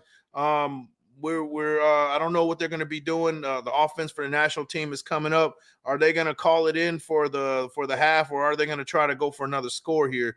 We'll find out right here. 42 seconds in the second quarter. Like I said, we got Malik Cunningham at quarterback right now. This is another guy that we need to be looking at. Quarterback is in the shotgun formation. Hands it off up the gut to his running back. Definitely running back Hole out of Northwestern. We see him again. He's been having a pretty solid game. He runs for about 20 yards up the middle. So now they're in a position where they can go for a score. So this next play, we'll see exactly what their plans are. So there we go. We got Malik Cunningham dropping back to pass, throws an out route, throws a shot to the Michigan wide receiver. First down, Bell, wide receiver out of Michigan, number 8. First down, throws for I think it's a 15-yard gain. Throws an out route. That's probably one of the harder throws to throw it to that field side out route. It shows Malik Cunningham has a good enough arm to get it out there. Good shot from him. Now we got us a timeout. 26 seconds left. Yeah, definitely good throw from Malik Cunningham. Probably his best throw of the day. Actually, his second best throw. That first throw was to the tight end right there. That was probably his best throw right there. So let's get to some more comments, guys. In your opinion, do you think we'll know soon about Carr trade, or will it go down to February 15th? I think by Monday or Tuesday, I think we'll figure out what's going on with DC. And I hope so, man. I don't want it to be last day, man. I think it's going to be this week, and it's going to be during that time where they're on Radio Row and all that stuff like that. All the media is gathered in one spot. We'll get the news on DC. I really think it's going to be Monday or Tuesday. That's my opinion. If you want to try a good buffet, there's a place called Shady Maple, and all you can eat. And when you're done, there's a store down the bottom with a huge NFL section and handmade stuff for all teams. I'm gonna hit you up, Matthew. When we're out there, bro. Like we're definitely gonna be doing that. Definitely gonna be doing that, man. Aaron Sanders, number 45, linebacker Miller from JSU. Let's go, straight dog. I'm gonna have to pay more attention to him. He did make a good play at the beginning of the game where he hit the linebacker pretty good. He's been out on the field a lot. Jackson State linebacker, number 45, linebacker Miller. I'm gonna have to keep my eye on him. He has been balling. He looks like he has a motor on him. And shout out to those HBCUs, man, on the map right there. Definitely. Looks like he's in coverage right now. There he goes, chasing. Oh, okay. And there you go. There you go. Miller was right there to knock Cunningham out of bounds right there. So Aaron Sanders, perfect timing right there. Yeah. I do like him. That's going to be a guy that I'm going to check out the second half. Linebacker Miller. So we're going to be looking at the defense second half. And he looks like he looks like that kind of guy, man. We might be able to pick up in the third or fourth round. So or maybe even later. I don't really know his draft stock, but that's somebody to look at. He's been having a good bowl so far in Lancaster. Okay, so yeah. Hey, I'm down to check out new spots. I'm adventurous, man. Let's go check it out. Shotgun formation, Malik Cunningham. He drops back to pass, throws it, dumps it down to his tight end. Tight end makes a move, gets tackled by multiple defenders. First down. 5 seconds left in the second. looks like they're going to be kicking a field goal because they were on the positive 36-yard line. He throws a shot, like a little dump down to the tight end. He gets like over 10 yards. So the ball is going to be like on the 25, 26-yard line for this field goal. So we're going to see what the kicker, what kind of foot this kicker has. Kicker is pretty tough, man. You got to make all your field goals in this bowl, man, because, I mean, how many opportunities are you really going to get to make a team? So the kicker out from Georgia, 41-yard field goal attempt. Here we go, 5 seconds left. The snap is up right down the middle. It is good. At halftime, the score is 17, the national team, with 17, American 3. So we made it through the halftime right now. Guys, I would say here's my stars of the half so far. We got Malik Cunningham. He threw a couple of good shots. The tight end from Purdue, Durham. He has a 2-point conversion catch. He had a really nice catch over a defender to get to the 1-yard line. We're looking at the offensive the left guard out of North Dakota State. He's been doing pretty well. And then that Jackson State linebacker, Miller from Jackson State on the American team. Those are the guys that has been sticking out so far in this game. You guys let me know if you guys been watching along. Who do you guys think was so far the star of this game, the star of the half? So right now the score is 17-3. We're at halftime. So hey guys, let's talk some more, man. What you guys got? What any other questions? What do you think? Aaron Rodgers. What do you guys think? Do you think he's coming? Do you think he's not? I think it's hard to say, man. It's hard to say. We get excited for these quarterbacks and then nothing happens. We got so excited for Tom Brady and he retires on us. So it's tough, man. It's tough. Is Patrick Graham coach of the national or American team? I don't remember. I think he's on the national team. Patrick, my 5 downs. Who am I taking at 7? This is a guy that I've been saying, like, we're gonna go with best player available, and whoever that may be.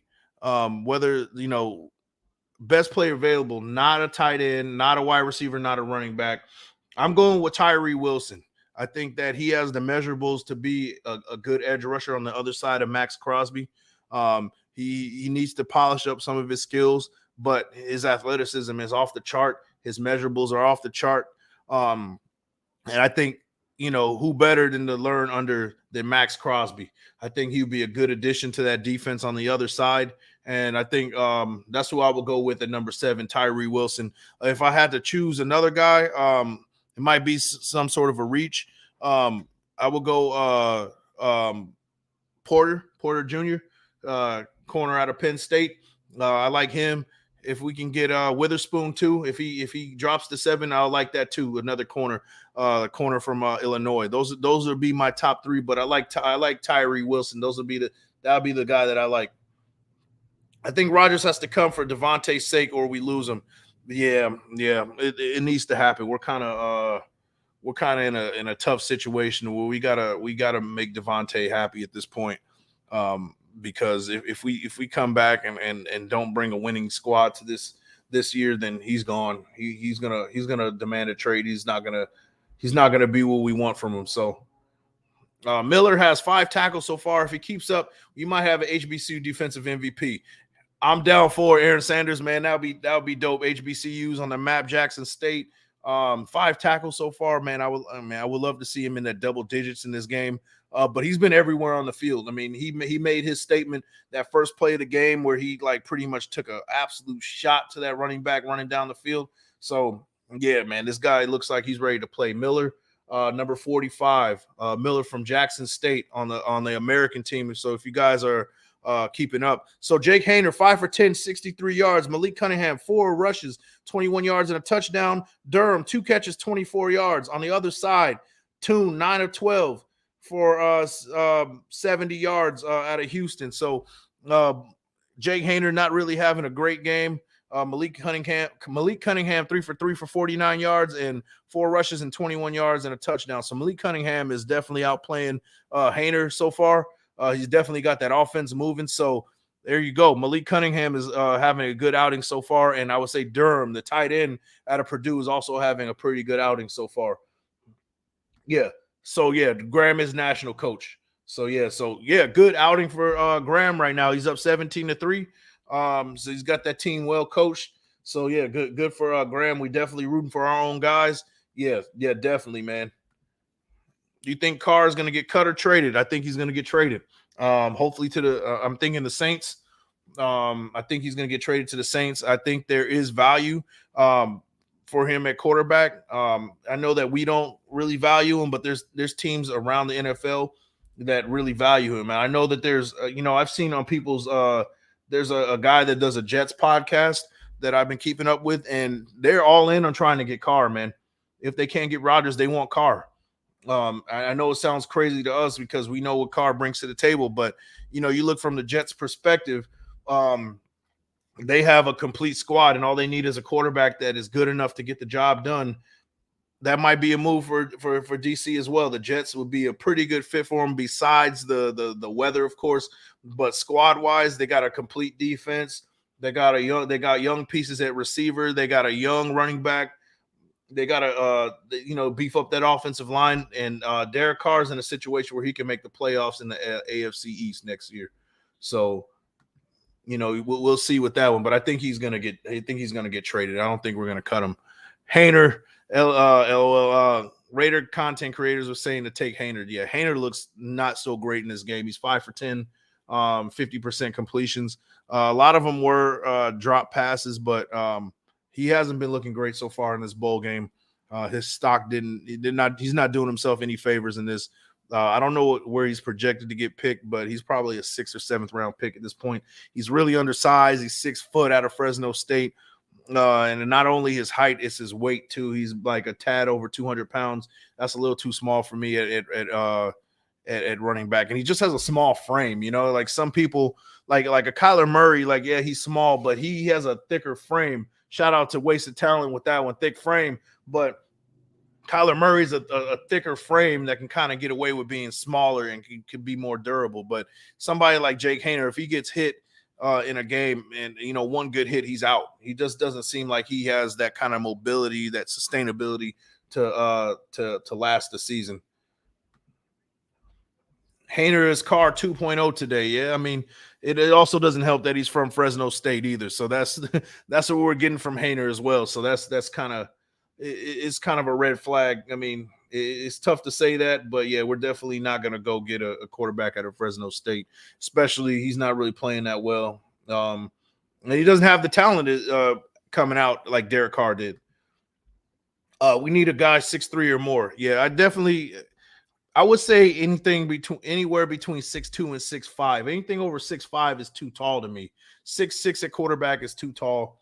Because then you start compromising with athleticism and like sustainability. When you take a guy down, now if you're going to get a guy like 6'6", he's got to be able to take a hit, and he's got to be a little bit thicker, like a thicker frame, so he could take a hit and drag some dudes like a Josh Allen or something like that. So, but yeah, definitely a guy 6'3" or more. I would lower it down to probably about 6'2" to 6'5". That's my perfect size for a quarterback. Definitely need a guy that can improvise. Definitely need a guy that can roll out of the pocket and still make plays, isn't mechanical. Yeah, definitely need somebody that can improvise, definitely, because Derek Carr, that's what we were missing from Derek Carr, a guy that cannot improvise, step up in the pocket, and still make a play. A guy that won't shrimp up when he's about to get sacked, man. Somebody that will just stand in the pocket and make things happen. That's a guy that we need, man. So looks like we got the Southern University band out there. So shout out to HBCUs again. We got Southern University band out entertaining at halftime. That's pretty cool. They cut it off right there. So would have liked to see a lot more. So I'm looking at this mock draft at the bottom of the ticker. They had Malik Cunningham going to the Ravens at 21. What do you guys think about that one? That's pretty crazy to me. Or was it Malik Cunningham? It was Richardson. Sorry, it was AR Richardson. Is CJ Stroud 6'2"? I don't know. I'm not sure. I'm not sure his height, but I think he is like he's definitely I think he is 6'2", actually. He's 6'2". And the good thing about CJ Stroud is that he's not a scrambling quarterback, but he has the ability to take off if he needs to.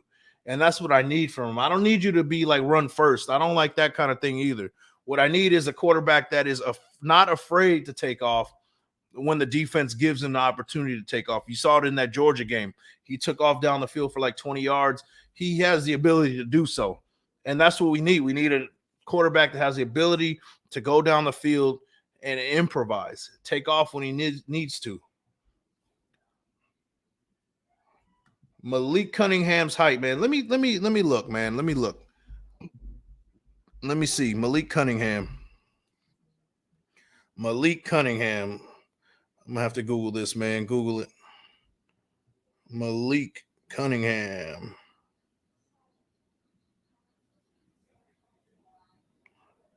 Malik Cunningham. Malik Cunningham is 6'1", and he's a little small too. So that is a big problem. He's 192 pounds and 6'1". He's looking good so far in here. Yeah, you definitely want 6'1". I can work with 6'1". 192 pounds, that's a little small. But these quarterbacks are a lot smaller than back in the day. Back in the day, you had statues. You had guys like John Elway and Dan Marino. Those guys were like 6'5", but they were like 230, 240 pounds, and they would just be statues in the pocket. It's a little bit different these days, where you have like quarterbacks are a little bit more athletic, a little bit lighter. They move around a little bit better, so you are going to get them a little bit lighter. But 192 pounds is still a little too small. Malik Cunningham, 6'1", 192 pounds. That's a little bit small to me, man. Didn't Lamar play for Louisville too? Yes, he did, and won the Heisman there in 2016. I watched the game where he had 9 touchdowns in one game or 10 touchdowns in a game. That was pretty crazy. That was at the beginning of the season. That's what started his Heisman campaign that year. Where he ran I think he had 10 total touchdowns or something ridiculous like that.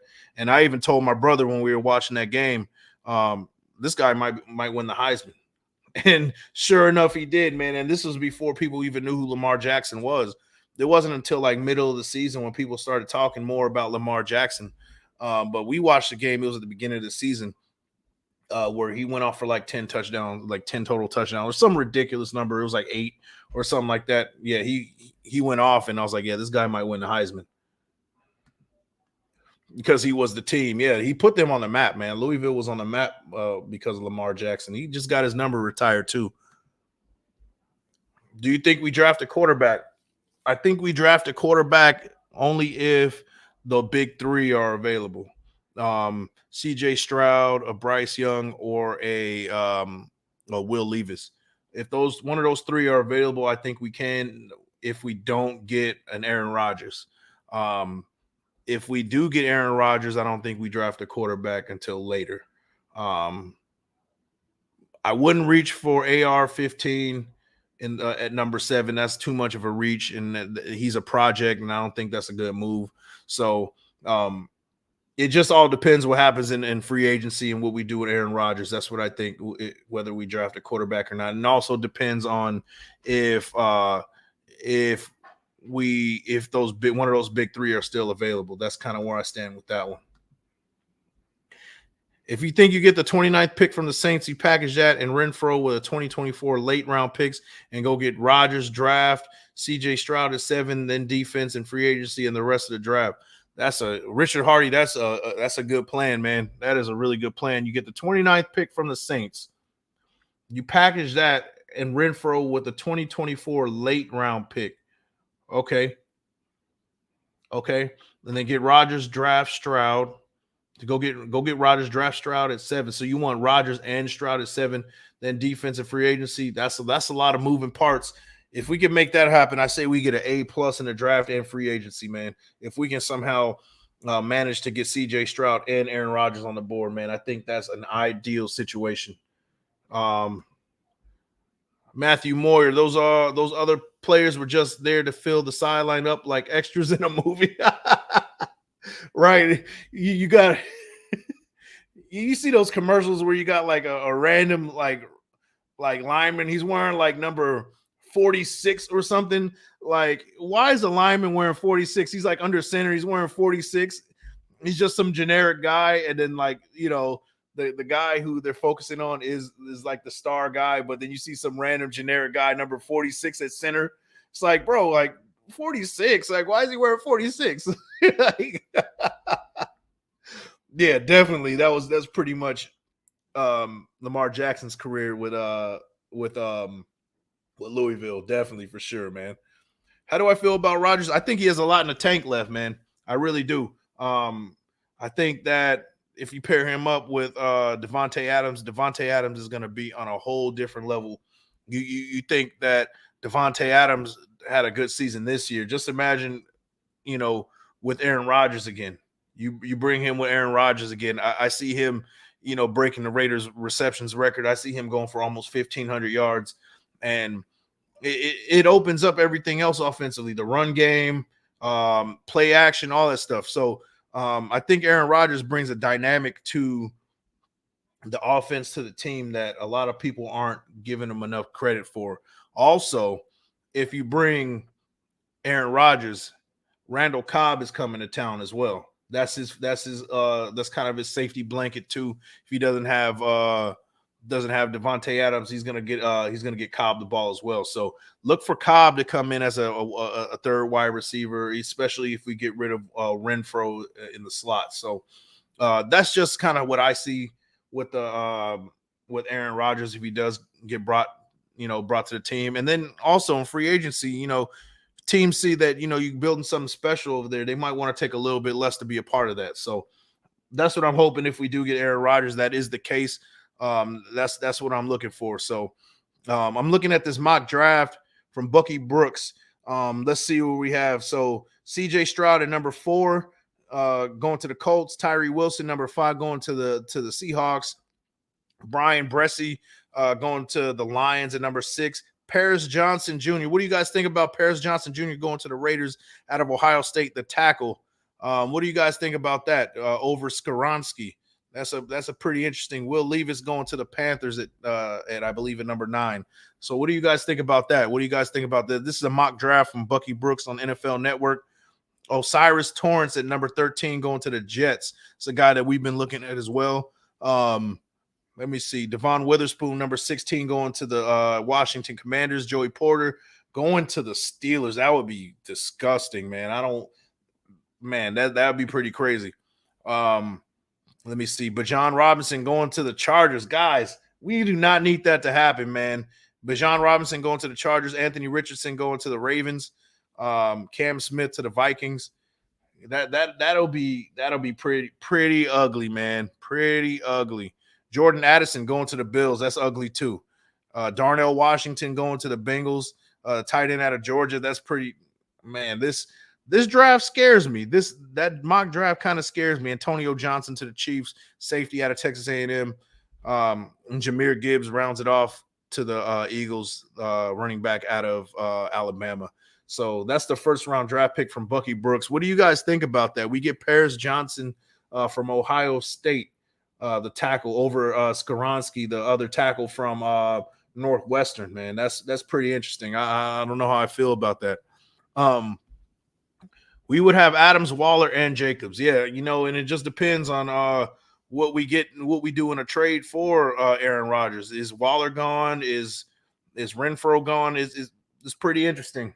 I don't know if it takes Waller and maybe some draft capital to get Aaron Rodgers. I don't know. But if we can somehow keep Waller and pair him up with Aaron Rodgers, we're in business for sure. We'll have one of the top offenses in the league for sure.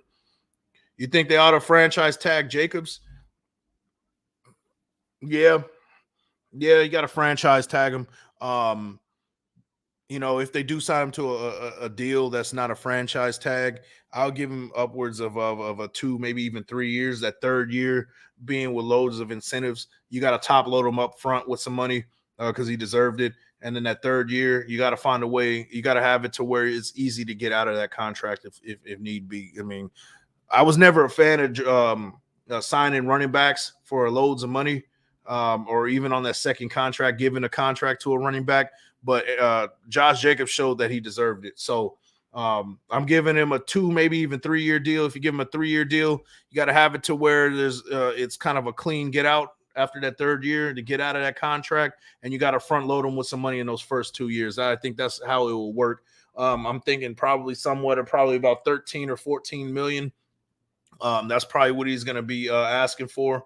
Unfortunately, that's a lot of money, but I don't know which one would be cheaper, to franchise tag him or just sign him for a contract. And you would hope that Josh Jacobs would take a little bit less money to try to win and try to build a team around him. So that's what I would hope for. But you never know, man. Money talks in this league. Money talks in around the world. So he says, I think you flip Stroud and Levis. I think Levis goes to the Colts. That's how we get Stroud. Okay. Hey, if we see that, man, I'm all right with that, man. I'm all right with that. We'll see. We'll see. Bucky Brooks might have hit on 2 of his picks. Yeah, a lot of those guys don't know what the hell they're talking about. Even Mel Kiper, as good as he is, his accuracy record is like somewhat in like the 10% or something like that. So a lot of these guys get it wrong. I remember I did a mock draft last year, top 10 picks, and I only got 2 of the 10 right. I got Wilson, the wide receiver, going to the Jets, and then I got Sauce going to the Jets. I got those 2 right, but everything else I was like way wrong. I had the number 1 pick. I had the tackle from the Panthers going number 1, and I was like completely wrong. I thought that the Jaguars would go tackle, but they ended up going defense instead. So, yeah, I was completely wrong. Got something in my, there you go, hair in my mouth. That's weird. But yeah, those guys are always wrong, bro. Always wrong. Franchise tag is, I believe, 10 million. So yeah, you got to franchise tag him. Do it again, man. Do it again. And if he gets injured, then you gotta move on from him. But then we got to see a little bit more from Zamir White too. We got to see more from Zamir White. We got to see more from Britton Brown. I know we got Sincere McCormick. He's going to be fighting for a roster spot as well. So it's going to be a lot of competition in that running back room. So $10 million franchise tag, I think that's the best move for us. Keep Josh Jacobs. You got to keep that all pro in there and let him do it. Try again. Let's do it again. If you do it again, then you can get your big payday. But yeah, that franchise tag, if it is 10 million, I'm going with that for sure, man. That's exactly what I would go with, man. So Super Bowl guys, who you guys got winning this game? Eagles, Chiefs. Who you guys got winning this game? I'm hoping, we already know I don't want Kansas City winning this game at all. But in your honest opinion, who do you guys think is going to win this game? Eagles or Chiefs? So we got the kickoff. We got third quarter. We're back at it again. Third quarter, 15 minutes. Okay. So now we got a sideline, not sideline, locker room. Okay. Patrick Graham in the locker room hyping up his guys at halftime.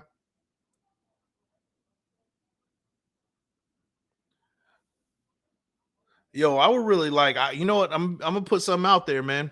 I'm gonna put some out there. I think Patrick Graham would be a better head coach than Josh McDaniels. I think that Patrick Graham has he's a little bit more hype. He has that grittiness about him. He would definitely need a team around him, a good coordinators around him to make things happen. But I like his attitude, man. I really do like Patrick Graham. He's high energy, good attitude. He seems like his boys kind of like sell out for him. I don't know. I like him a lot better than Josh McDaniels, to be honest with you. Eagles, baby. Hate the Chiefs. Yeah, same here, bro. I mean, shit, you already know what it is. You got the Eagles. Yep. Eagles by 10. Richard Hardy. All right. Oh, it looks like we got us our first turnover. National team recovers the ball. First play. first play, actually second play, recovered by number 1 Henley out of Washington State. Max Dugan trips over his lineman, tries to hand it off to the running back and trips, and then the running back for Kentucky fumbles the ball from there. So yeah, definitely not what you want. Yeah, fumble from the it was just bad from the start, from the snap exchange to handing it off to the running back. It was a disaster from the get-go. Fumble recovered from by the national team, and now they have great field position to go in. And Patrick Graham's squad is hyped up, and it looks like they're about to come in and score again. So yeah, national team. So now we got Jake Hayner back in the game. See if he can redeem himself from the first half. He's under center shotgun formation. Throws a screen pass to number 4 out of Stanford. That's the second catch from that Stanford wide receiver. He's got some good measurables as well. He might be a later round pick as well if we want to bring in a young receiver. His second catch, Jake Hayner with a short pass to kind of get things moving. And like I said, guys, we're looking at number 70 for a late round guard. He's a little bit small, it looks like, but that's the guy that we're going to be looking at out of I think it's North Dakota State, man. I think it is. He's got the green and yellow. I believe it's North Dakota State. Let's see. Patrick from 5 Downs says it might be Chiefs. NFL loves Pat Mahomes. He's a new Tom Brady to them. Yeah, we talked about that yesterday on the show, me and my brother. It seems like things are set up to for the Chiefs to succeed if you really do believe in that kind of thing. We also talked about WWE, and it looks like NFL's kind of going that route. It really did look like that against the Bengals last week. So you might be right. I'm kind of leaning towards that as well. I want Danielson from Pitt, defensive line. He's a dog somewhere in the draft. Anybody that hits himself up by 30 with his helmet because he is mad, I want on my team for sure. He might have CTE already. I don't know.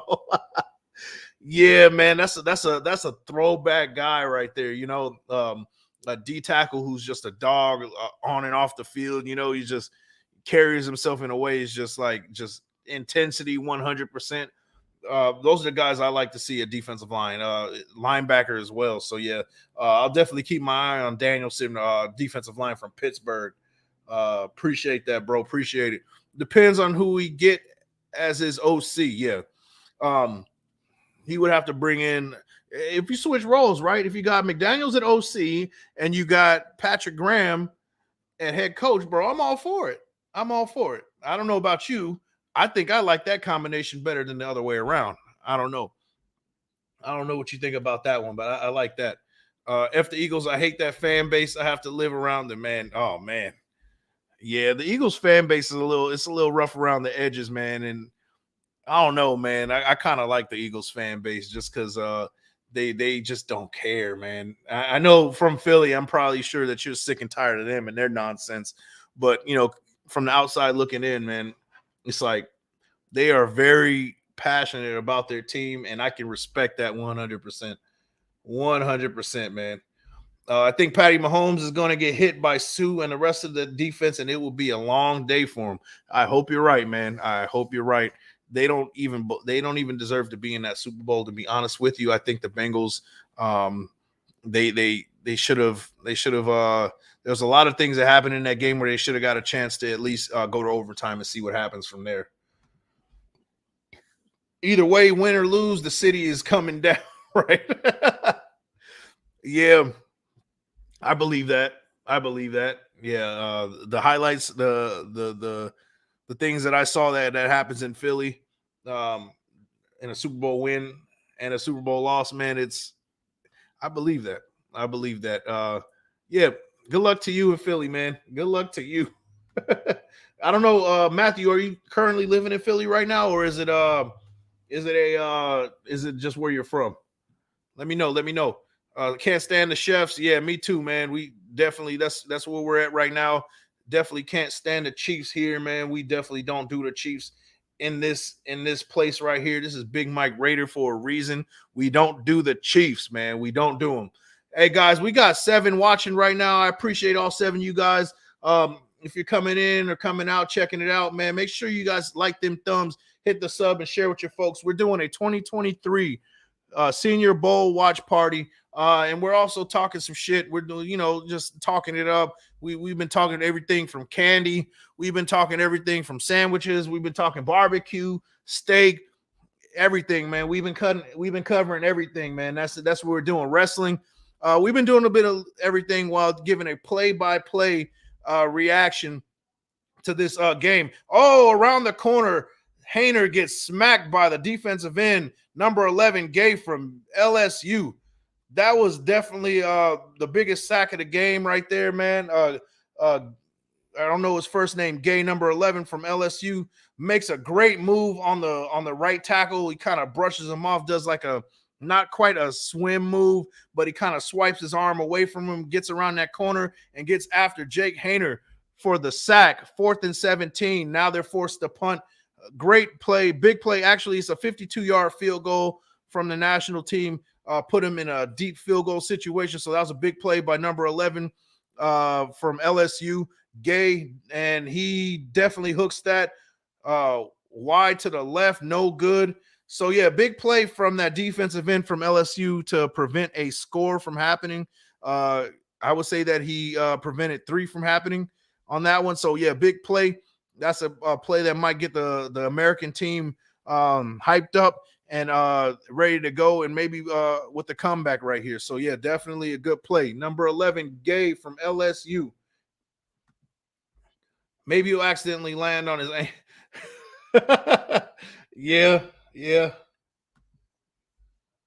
I'm about 20 minutes away. Okay, cool.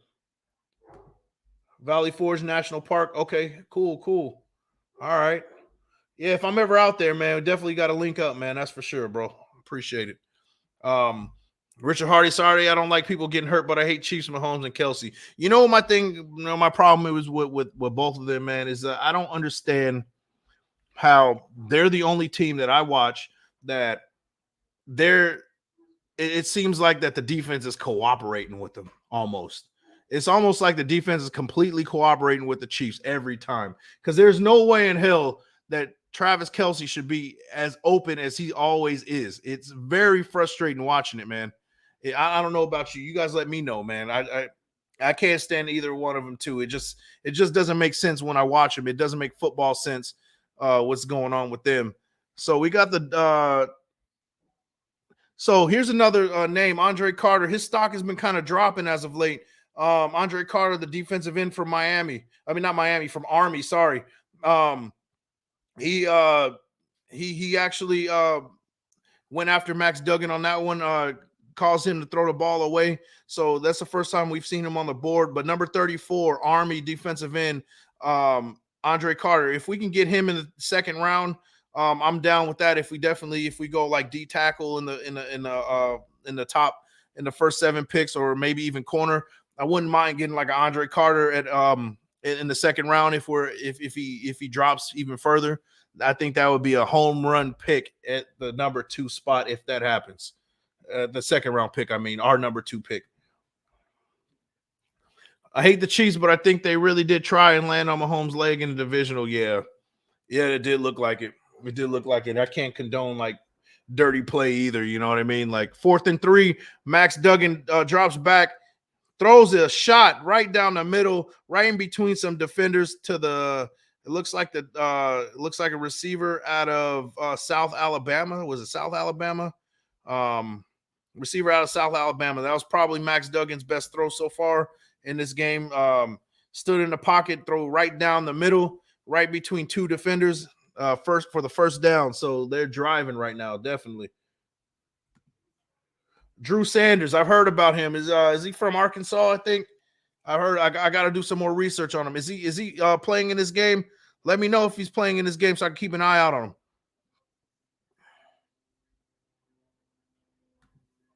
Shout out to you, King Joshua. I appreciate you showing up, man. Matthew Moyer, Andy Reid beats his old team that fired him and retires afterwards for health reasons. That's my take after Philadelphia Smeagol's Lords of the Ring. Lords of One Ring. Man, I've never heard of that in my life. Philadelphia Smeagol's. I'm out to call him that from now on, man. I like it. Yeah, I heard about Drew Sanders, man. That's okay. So he's not playing. All right. But yeah, I'm gonna have to do some film work on him. I'm gonna have to check him out. Yeah, I heard he's nice, man. Um, yeah, that might be somebody we could pick up too. Hopefully he drops in the second or even third. Um, but Andre Carter, man, I mean his draft stock is dropping for whatever reason. We'll see more about him in the combine, but for some reason his stock is dropping. He was supposed to be like a first round pick at some point, but now he's dropping down to the second round realm. So if we can land him, I'm all right with that.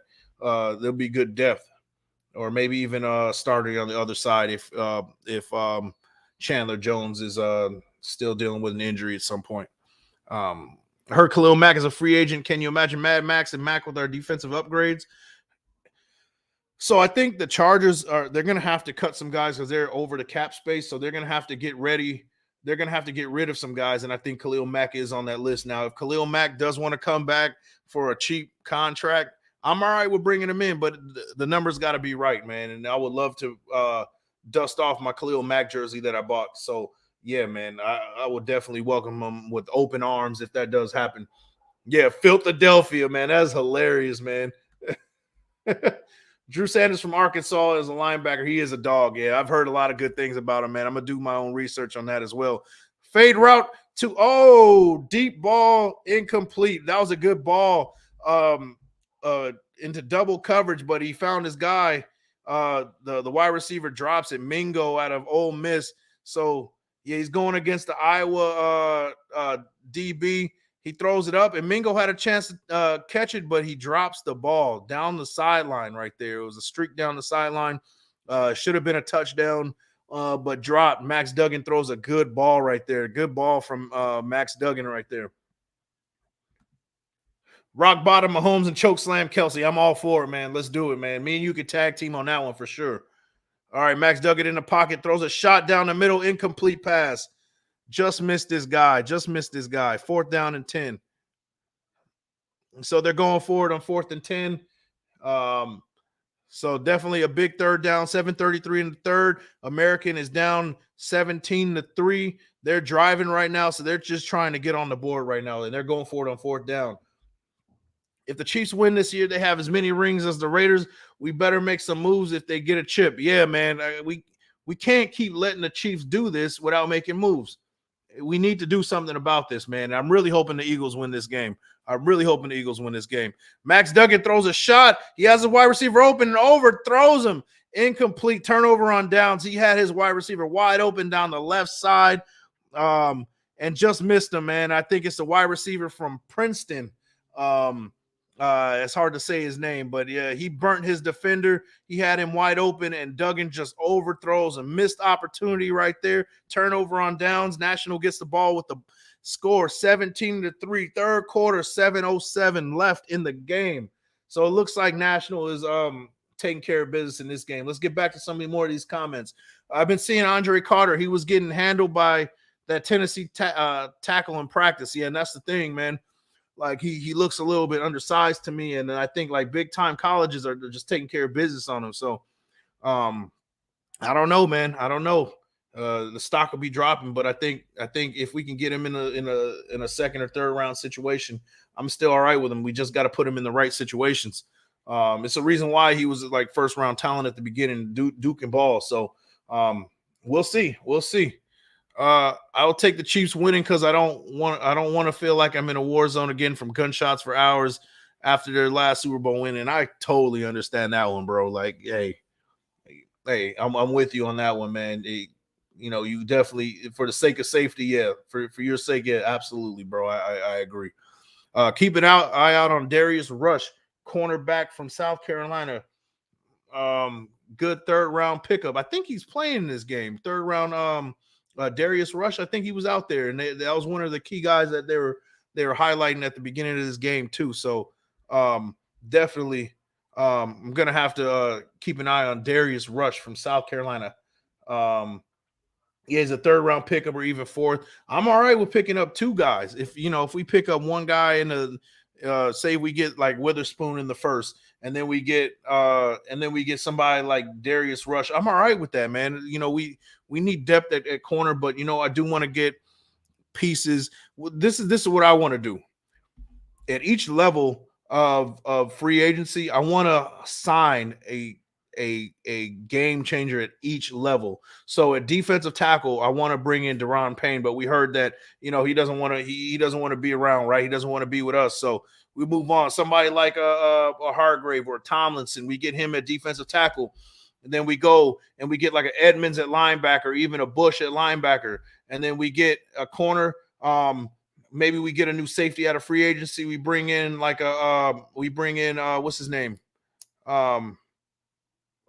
Safety out of with the Bengals right now. I can't think of his name. We get him and then bolster that defense in the draft, man. We're good to go, man. I think that'll be a good move, and I'd be all right with that. I'd be 100% all right with that. After rock bottom and choke slammed and Hogan leg drop on both of them. Yeah. I'll definitely give him a leg drop, but my back probably won't let me do that. I don't know if you guys know, but Hulk Hogan, there was a report that was saying that he can't even feel his legs now to this day. I mean, he's had so many back surgeries off of that, doing that leg drop, because he would land directly on his spine, basically. So the number of leg drops over the years has kind of added up. And now to the point where he had a surgery where they kind of shot some of their nerves in his lower back. So now he's at the point where he walks with a cane because he can't feel his lower legs, like his legs and stuff. So, hey, I'll let you do the leg drop. I'll watch you, but I'll people's elbow him right after, man. How about that? We can tag team on that one, Richard Hardy. We can do that, man. How about that? Appreciate it, man. Appreciate it. Card to the Saints for their number 30. Sounds good for both parties. Hey, I'm all for it, man. I'm all for it. I'm okay with that one. If that means we get 2 first rounders, I'm good with it. Thank you, Richard Hardy. Jesse Bates, safety from Cincinnati. I couldn't think of his name to save my life, man. Jesse Bates. If we can bring a guy like Jesse Bates, man, I'm good. I'm good with that. But we need to bring in 3. We need to bring 3 game changers from each level: defensive tackle, linebacker, and safety. And then those corners, bring back Rock Ya-Sin, and then draft another guy. Put Nate Hobbs back where he belongs at the slot, and roll from there. That's kind of where I'm at. So 3rd and 1, National. They're in the shotgun formation, 3 wide receiver set, 1 tight end. They run right off the tackle. Number 2 makes a move for the first down, bounces off tackle, hits to the outside, and gets a first down. Running back from Illinois, Brown, gets the first down, like a 4-yard gain right there. Keeps the drive going with 5:20 in the 3rd quarter. National is up 17-3, 1st and 10. So now who do we have under center right now? I think it's still Haener. Yeah, it's definitely Haener at center. I mean, under center right now. We got Durham, the tight end out of Purdue. He was the star of the first half. He's out there right now. Let me see. We got number 45 for the American team, Jackson State, the running back Miller. He's out there. Play action right there. Haener throws a shot down. Oh, complete pass. And yes, this is NFL rules. The wide receiver catches the ball, falls down, and gets right back up and keeps going. So this is NFL rules, guys. So that confirms it right there. Cincinnati wide receiver with a drag route, 10-yard drag across the field, and Haener throws a shot across the middle of the field to the wide receiver out of Cincinnati, number 11, Tucker. He gets a first down right there. Probably Haener's best throw all game. 4:17 left in the 3rd. Let's see who we got out there. We still got Miller Jr., number 45 at linebacker. He's been out there for the majority of the game. He's been the bright spot for the defense for the American team. We got Haener directly under center. We got a 2 tight end set. Handoff to the running back off the tackle. 3 hard yards for the running back out of Illinois. So it's going to be a 2nd and 7, 3:49 in the 3rd. So here we go. Okay, Big Mike, we'll do that. Yeah, we got to do that, bro. Yeah, me and you, we'll tag team on that one, bro. People's elbow for me, leg drop from you, bro. How about Carter the Panthers for their 9th pick? I'm all right, man. If we can make that happen, bro, hey, that is ideal, and I'm all for it, baby. All for it.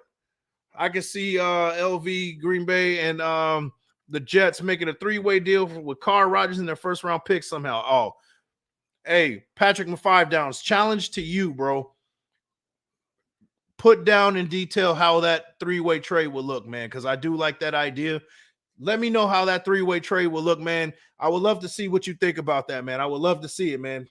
Appreciate it. If you can make that happen in the chat, make it happen, man. You realize how hard it is to call games, bro? It is crazy, bro. But I love it. I love it, man. It's crazy, but I do love it, man.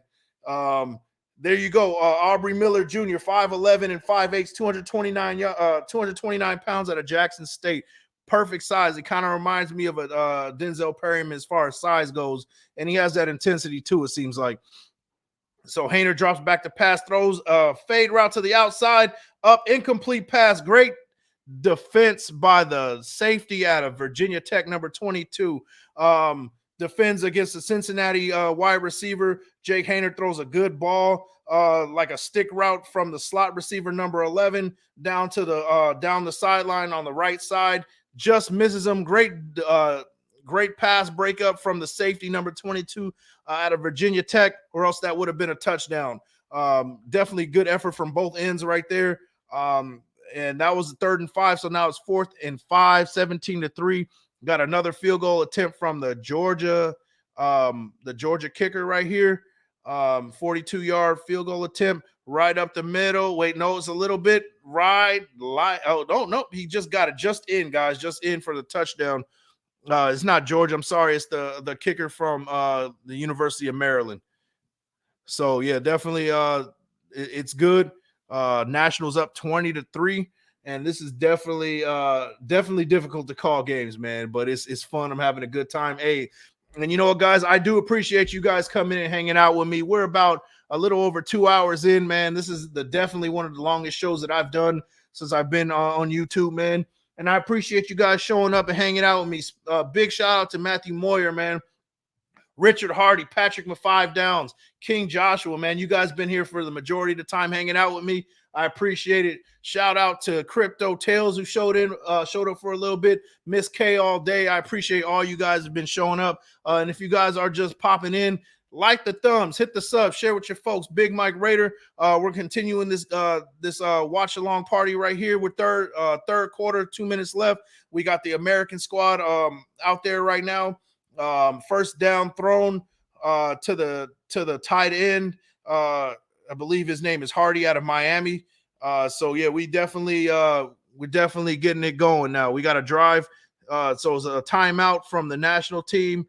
Third quarter, 1:55 left. So yeah, this has definitely been a good time, guys. I'm definitely having a good time with you guys. Hope you guys are enjoying yourselves. I hope you guys having a good time with me. I hope you guys are having as much fun as I am too, man, because this has been a good time. And I hope we can do this again down the line at some point, guys.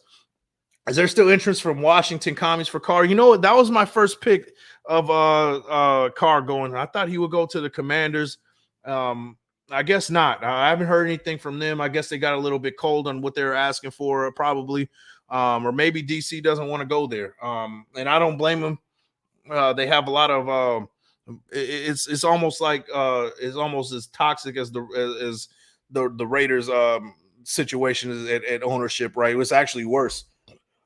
I mean, because you got Snyder who's trying to sell, and there's a lot of moving things. There's not stability over in Washington right now.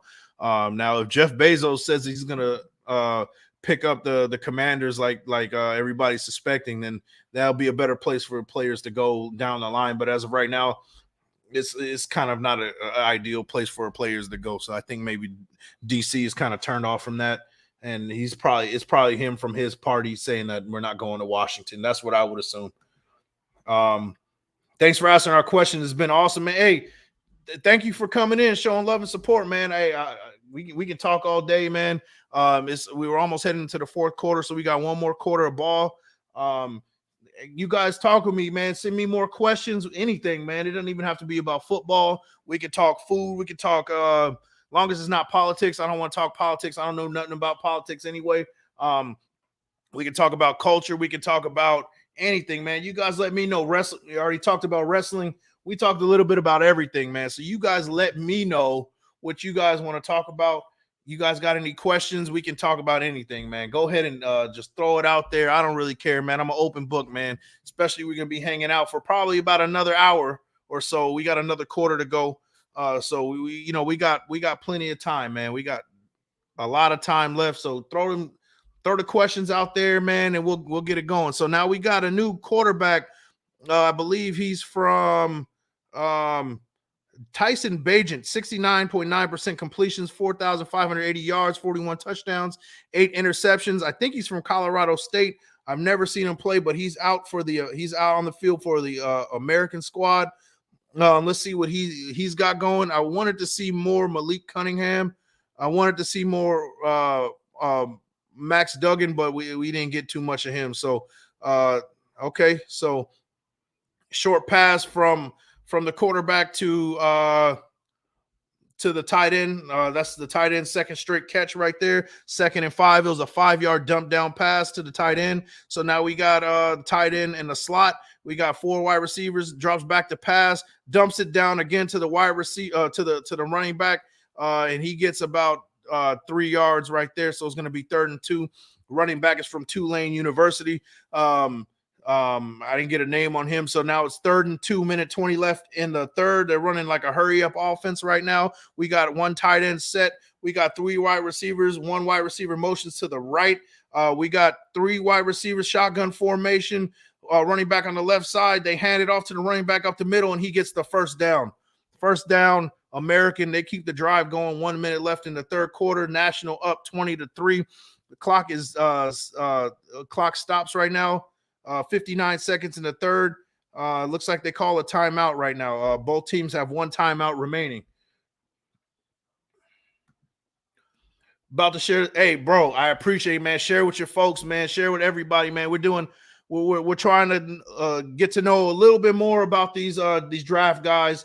I'm gonna be honest with you. I might have to watch this a couple more times to kind of get a feel of who we're going to be looking at. I know I was looking at the left guard out of for the national team. He's from North Dakota State, number 70 for the national team. I've been looking at him. I've been looking at Osiris Torrance from University of Florida. He's number 56. He's on the right side. He plays right guard. That's what I've been looking at as well. We've also been looking at Jackson State linebacker Miller. He kind of reminds me of a Denzel Perryman as far as motor goes and as far as size goes. So those are the guys we've been looking at. We've been also looking at the tight end out of Purdue on the national team. He has 2 good catches. And yeah, that's what we've been looking at. We've been looking at quite a few guys, man. I appreciate the support. Go ahead and share with your folks. Tell them to share it as well, man. So Patrick with 5 downs with the delivering with the request. I appreciate it. So Las Vegas gets Green Bay's number 15 overall. The Jets gets Aaron Rodgers. Okay, Jets gets Aaron Rodgers. Green Bay gets Carr. Raiders gets 3rd round, and Jets number 13 up from 15. Whew. Oh, man. I wish I had like a draft simulator, see if the numbers add up good. But that is not bad. If we get a number 15 overall and a 3rd round pick, I might be all right with that, man. I might be all right with it because a number 15 overall and a 3rd rounder for basically Carr, basically. I'm all right with that, man. Hey, I like it. If that's feasible, man, I'm all for it. Let's pull the trigger on that one. If that means we don't get Aaron Rodgers, that's fine. Let's build for the future then, right? That's definitely a way to look at it.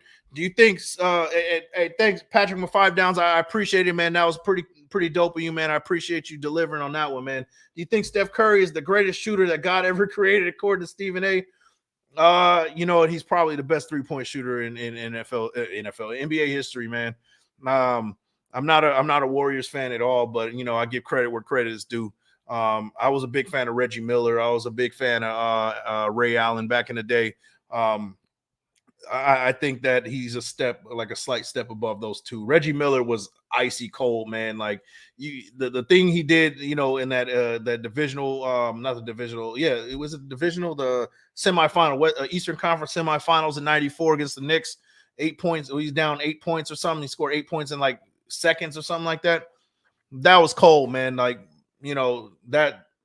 that's legendary type of stuff. And so Reggie Miller is definitely like one of my favorites, but I think Steph Curry is slightly better than Reggie Miller as of right now. And definitely better than Ray Allen. So yeah, But the greatest shooter that God ever created, according to Stephen A. I can hear Stephen A. saying stuff like that. So yeah, I'm not gonna go that far with it, but he's big on the exaggerating and the Stephen A. You know what he does, man.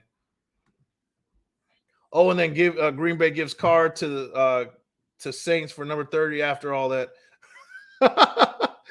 Man, that'd be the craziest trade, man. Hey, I need like a draft simulator. I need something to see if any of that will work, man. But hey, I appreciate you delivering on that one, man. That's pretty cool. And that's what's great about the off season, man. It's just a lot of speculation, and we have fun with it. We like, hey, let's look at this trade. Let's do the mock draft. Let's go through the free agency list and see and play with some of the cap space and see who we can bring in and things like that. It's fun, man. This is all fun. This is stuff that in the off season this is what it brings, man, and I appreciate it, man. I thank you again. We got 3 wide receivers. American team is driving there on their plus 12-yard line. We got drag routes. One-handed snag. Just missed the one-handed snag. Quarterback. I think he's from Colorado State. He stays in the pocket and throws a shot down the middle, just off the mark. That was first down and 10. So 2nd and 10, 12 seconds left in the third. Looks like American is going to be getting on the board, hopefully with the touchdown. They are pretty much shut out as far as touchdowns go. The score is 20-3 American. One wide receiver that we're looking at is the wide receiver from Princeton. He might be a late round selection, number 9. I can't say his name, but he's in the orange and black helmet on the top left corner. We got 3 wide receivers set, 1 tight end. Quarterback steps up to the pocket and gets picked off. Oh, no, incomplete pass. He just couldn't get his foot in right there. So he throws down to the left sideline. The safety from Cal steps up and snags the ball, but couldn't get both feet in right there. Good coverage from the safety from Cal. Number 32 catches the ball, but can't quite get both feet in to complete the interception. But great play from the safety from Cal right there. That was dope. That was dope. I saw Reggie Miller. Steph is way better. Yeah. I saw Reggie too. Steph is way better. I gotta give it to him. I definitely gotta give it to him. If a disaster happens and McDaniels is fired next season, do we keep Ziegler? I like Ziegler a lot. Me too. Field goal for the American team. They kick the ball in his wide right as time expires in the third. The Georgia kicker misses a field goal, so the score remains at the end of the third quarter. National 20, American 3. We're heading to the fourth quarter with American down 17 points. So yeah, it's looking like a blowout, guys. So we're gonna stay through this with the fourth quarter. National looks like they got this game under control. Our very own Patrick Graham coaching the national team. They're playing pretty well, man. Shout out to James Furpo, Raider Nation for life. And you know it, man. Hey, I appreciate you showing up, man. I appreciate the support. Hey, if this is your first time jumping in, man, go ahead and hit the thumbs up, share with your folks. We're trying to make this thing grow, and I appreciate you coming in, man. We're 228 into this, man. This is definitely by far my longest show. I'm having a great time with you guys, man. This is definitely a good time, man. And we're heading to the fourth quarter of this game. Matthew Moore, I got to witness Kobe when he played for Lower Merion and Rasheed Wallace at a local basketball tournament. Wow, man. That's cool. Kobe is my favorite, not just favorite basketball player of all time. He's my favorite athlete of all time. Kobe's, I'm a Laker fan, and I grew up watching the Lakers. I'm being from Pasadena in LA area. I've watched Kobe since I was 9 years old, man. And, when he passed away, that I felt like I lost a family member, man. And that's dope that you got to see him at Lower Merion High School. That's pretty cool, man. I saw the mural when I was in Philly. It was like shortly after he passed away. It was like a mural that they had for him, and it was cool, man. It was definitely touching. And Rasheed Wallace was a dog, man. I think if there was any player that could like translate into the NFL, Rasheed Wallace would definitely translate. And Rasheed Wallace, man, I hated him when he was with the Blazers. That Lakers-Blazers rivalry, that Western Conference Finals back in the early 2000s, man, and went 7 games. I hated Rasheed Wallace, but man, now looking back at him, I respect it. I respect his game, man. He was a dog on the field. I mean, on the court, man. Rasheed Wallace is a dog, man. If we bring in Jacoby Brissett, he will be fired. If he brings Jacoby Brissett, they need to fire him like right there and then, man. That Jacoby Brissett does not need to be a Raider at all. RIP Kobe, yeah, man. RIP Kobe, and his death anniversary was on the 26th of January. 3 years. I still can't believe it, man. I think from time to time, like, man, this dude's gone, bro. Like, it's crazy. It still shakes me to this day, man. Still shakes me to this day. RIP, man. I haven't watched basketball since he died. Yeah, me too, man. I keep up with scores every once in a while. But it's just not the same, man. It's just not the same. That last game, that game right before he retired, 60-point game. I was on deployment when I was in the Middle East on a ship, so I caught that game at like 4 or 5 in the morning, and man, it brought tears to my eyes, man. It was definitely emotional. You saw the angst in his face. He was sweating. You could tell that he wasn't the same Kobe you've seen years before. And he left it all out on the field, all out on the court. And it was just a special moment. It's one of those special moments that I'll never forget, man. Kobe's last game where he scored 60 points, man. It's a magical moment, man. I love Sheed, UNC Tar Heel. Yeah, okay. Yeah, Rasheed Wallace, man. He was a dog, man. And shout out to the North Carolina Tar Heels, man. Michael Jordan's alma mater as well, man. Basketball, probably like they play the best basketball in North Carolina, I would say, man. When I was 10, he played his last game at Lower Mary. Wow. Okay, so you're a little bit older than me. Because I think when he played at Lower Marion, I was like 8 or 9, something like that. So you're a little bit older than I am. James Furple, why I would love Jacoby Brissett at least as a backup, but if he's coming in as a starter, man, I don't know, man. As a backup, I'd be all right with that. So here's one: would you bring in Jacoby Brissett as a backup, or would you keep Stidham as a backup? Let me know, guys. Stidham or Jacoby Brissett as a backup, man. You guys, let me know. Let me know. I met him before he went to UNC. Wow, that's cool, man. That's cool. So was he a dog back then too? Because when he came into the NBA, man, that dude was a dog, man. All them technical fouls and stuff, man. That dude, he didn't play any games, man. I respect his game. So yeah, Richard Hardy says Stidham. Okay. I tend to lean towards Stidham as well. James Furpo says I wanted Brissett as Carr's backup. Yeah. Okay. Yeah, I'd be all right with it as long as it's a backup. But that would have been pretty cool if you brought Brissett in as a backup too. Stiddy all day, he's never got a fair shot. Yeah, that's true. So a lot of people say Stiddy. King Joshua says Stiddy. Orlando Padilla says Stiddy. So we got a big play right here. So down the sideline. Oh, a pick six from Virginia. Was that Virginia, University of Virginia? Third and 7, touchdown, pick six. Let me see. We're gonna see it. Chandler, number 15. I think he's a corner or a safety from the University of Virginia. And Malik Cunningham is down, guys. You never want to see that in a bowl game. Malik Cunningham is down. Pick six. So American gets on the board for a touchdown. Let's see the replay. So it's man coverage. Chandler is on. Oh no, he's not. He's like in a cover 7. Bad read from the quarterback. He picks it off and goes down the sideline for a touchdown. So it looked like he was in man coverage. They masked it as like in a cover 7.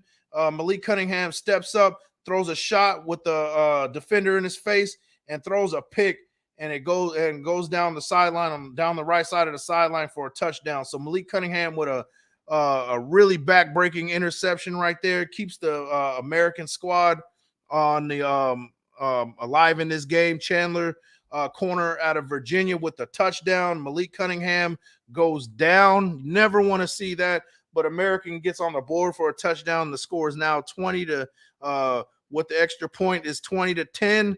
Fourth quarter, 13-20. Malik Cunningham went down with an injury, man. You never want to see that. It's horrible. So yeah, we got so everybody's saying Stiddy for the most part. Tone Loc Raider Nation, Big Mike had to bounce real quick, but I'm back. How's Benton and being the game? He's been on my radar a while. I'm gonna keep my eye on him. Keontae Benton. All right, I'm gonna keep my eye on him because I haven't been paying attention to him in this game. So I'm gonna keep my eye on him. We're gonna keep an eye on him for this fourth quarter, man. James Furpo, Stiddy is not the Raiders guy at all, in my opinion. Backup, maybe. Yeah, I would say this, man. The upside for Stidham is that he knows the system. And it is a cheap option, but you can, to your defense, man, you could say that Jacoby Brissett is also a system guy that knows the system. So, either way, right? I think a lot of people prefer Stiddy is because it's the recency bias, right? He's kind of getting benefited from the recency bias. So people are rolling with Stiddy rather than Jacoby Brissett. Either way, I'd be all right with that as a backup option.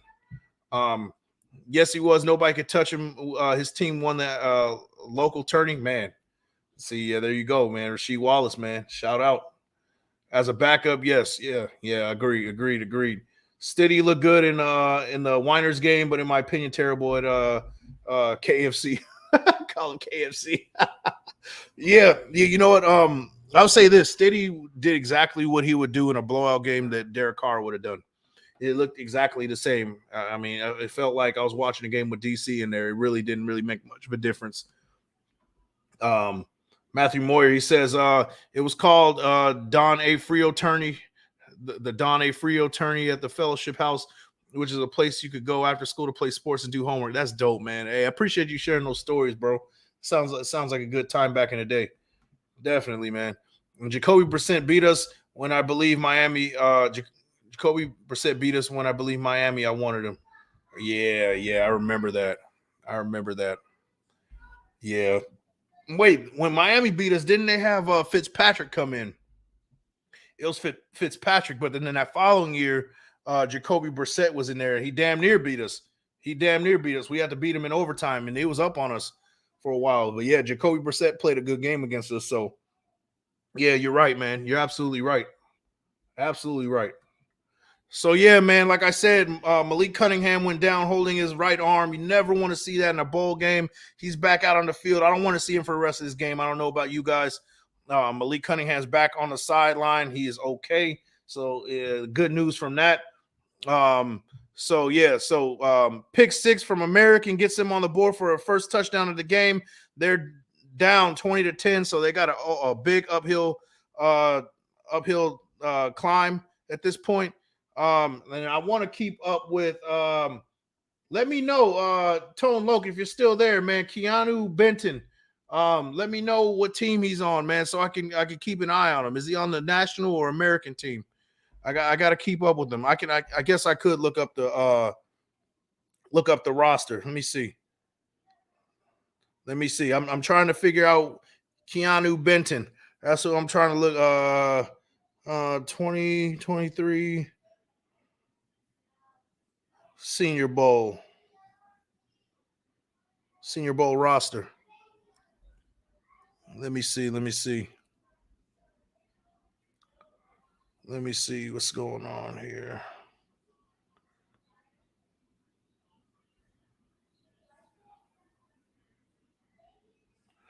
Let me see.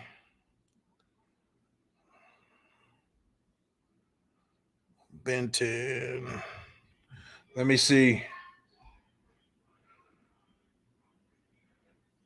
Okay, so he's with Wisconsin. Do you know he's on the national or American team? I think he's on the. Let me see. I think he's on the American team. I'll keep an eye. On him. Out of Wisconsin, Keontae Benton.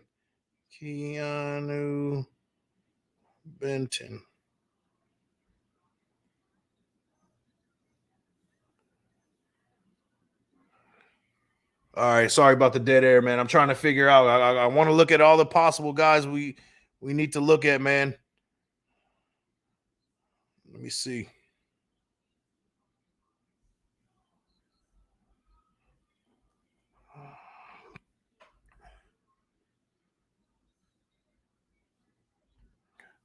Let me see.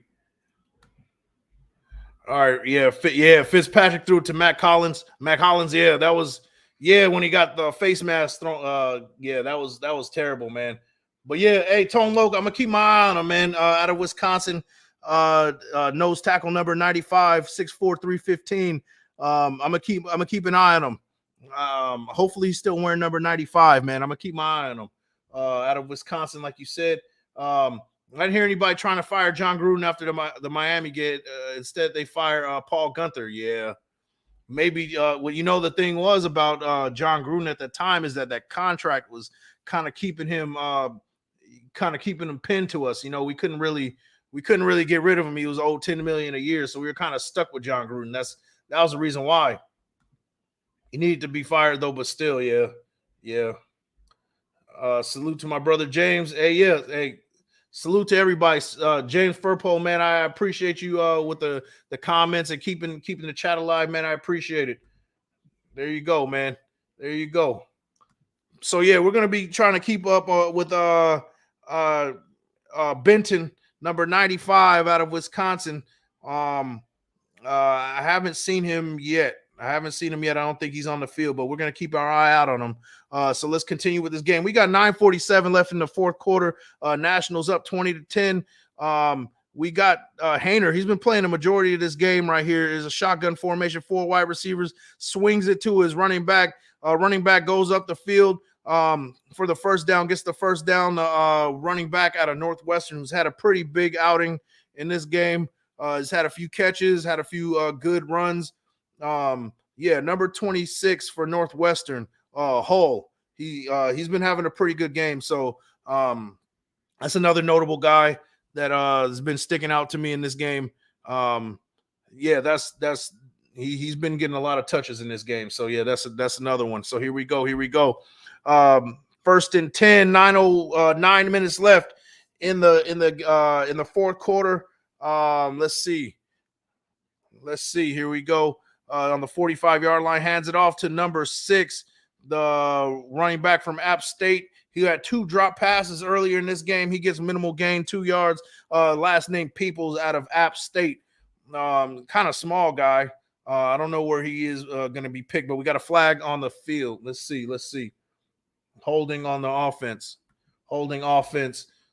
So Gruden went 4-12 his first year, and we didn't want him fired, but McDaniels has a better record his first year, and people want his head.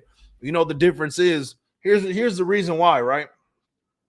People love John Gruden because of what he did the first time. And we went into that first year after Gruden knowing that it was a rebuild situation. So the expectations weren't high with Gruden. With Josh McDaniels, our expectations were sky high. So that was the difference. Gruden wasn't, the expectations were low, and we love Gruden. We didn't love McDaniels like that when he got picked. I know I didn't. So McDaniels had a kind of a tough hand. I'm not trying to defend McDaniels. I'm still not on the fence. I'm still on the fence with him. I'm not really big on McDaniels either. But the difference is that Gruden had that love and that rapport with Raider Nation, and he was in a, for sure, this is a rebuild year kind of situation. So that's the difference. I would say that's the difference, Richard. I appreciate the comment, though, man. I appreciate it. What about Zach Pickens, D tackle from South Carolina? Can play nose tackle and 3 technique. That's what we need, bro. We definitely need versatility at the D tackle position. I definitely want a guy that can play the 1, can play the nose right over the center, and the 3 technique. We need somebody that can do all 3. And Zach Pickens, yeah, that I like that. I like that pick, man. I like it. Check out the list of players that came out of high school and played at tourney throughout the years, coaches and players, and it was a one-and-done tourney. Kobe, Wallace, Kyrie Irving, list goes on. Man, that sounds like a who's who right there, man. Man, I would love to just be a fly on the wall in there, like I said, man. Hey, shout out to you, man. Matthew, man, you bringing the haymakers to the chat, man. I appreciate it. If we keep Stiddy as our guy, who will be best as backup quarterback? Because I believe we'll be in need, especially after seeing that 49ers crumble of 3 quarterbacks. We draft. We have to go in the draft, and then hopefully in the mid rounds that we pick up our guy. I like what I saw from Malik Cunningham in this game, even though he's a little bit undersized. Max Duggan played decent. Jake Haener didn't really impress me too much.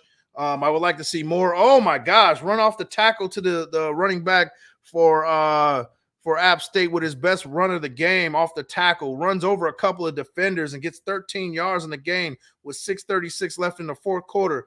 Great run off the tackle, bounces out to the right, breaks one tackle, breaks another tackle, runs over a defender from University of Georgia for the first down. Peoples with 13 yards. Man, great run, best run from Peoples all game, probably best run of the game. According to PFF, he has 0 fumbles and 100 carries. Cameron Peoples out of App State. So, yeah, he has a good upside from him right here. Haener steps up and gets sacked. That's his second sack on him. Definitely, another HBCU guy out of Florida A&M, number 51, makes the sack. Defensive end, great move he did. And Jake Haener gets sacked. Looks like Derek Carr in a shrimp technique. Will you be in KC for the draft? Hey, I'm trying to make it for the draft, man. I'm not sure if I'm gonna be out there yet, but I'll let you guys know. As of right now, it's like 50-50. I'm not too sure yet. We cannot waste a first-round pick on players that will sit for 2 or 3 plus years to learn. Yeah, I agree, man. That's kind of why I'm not really big on picking a quarterback, man, because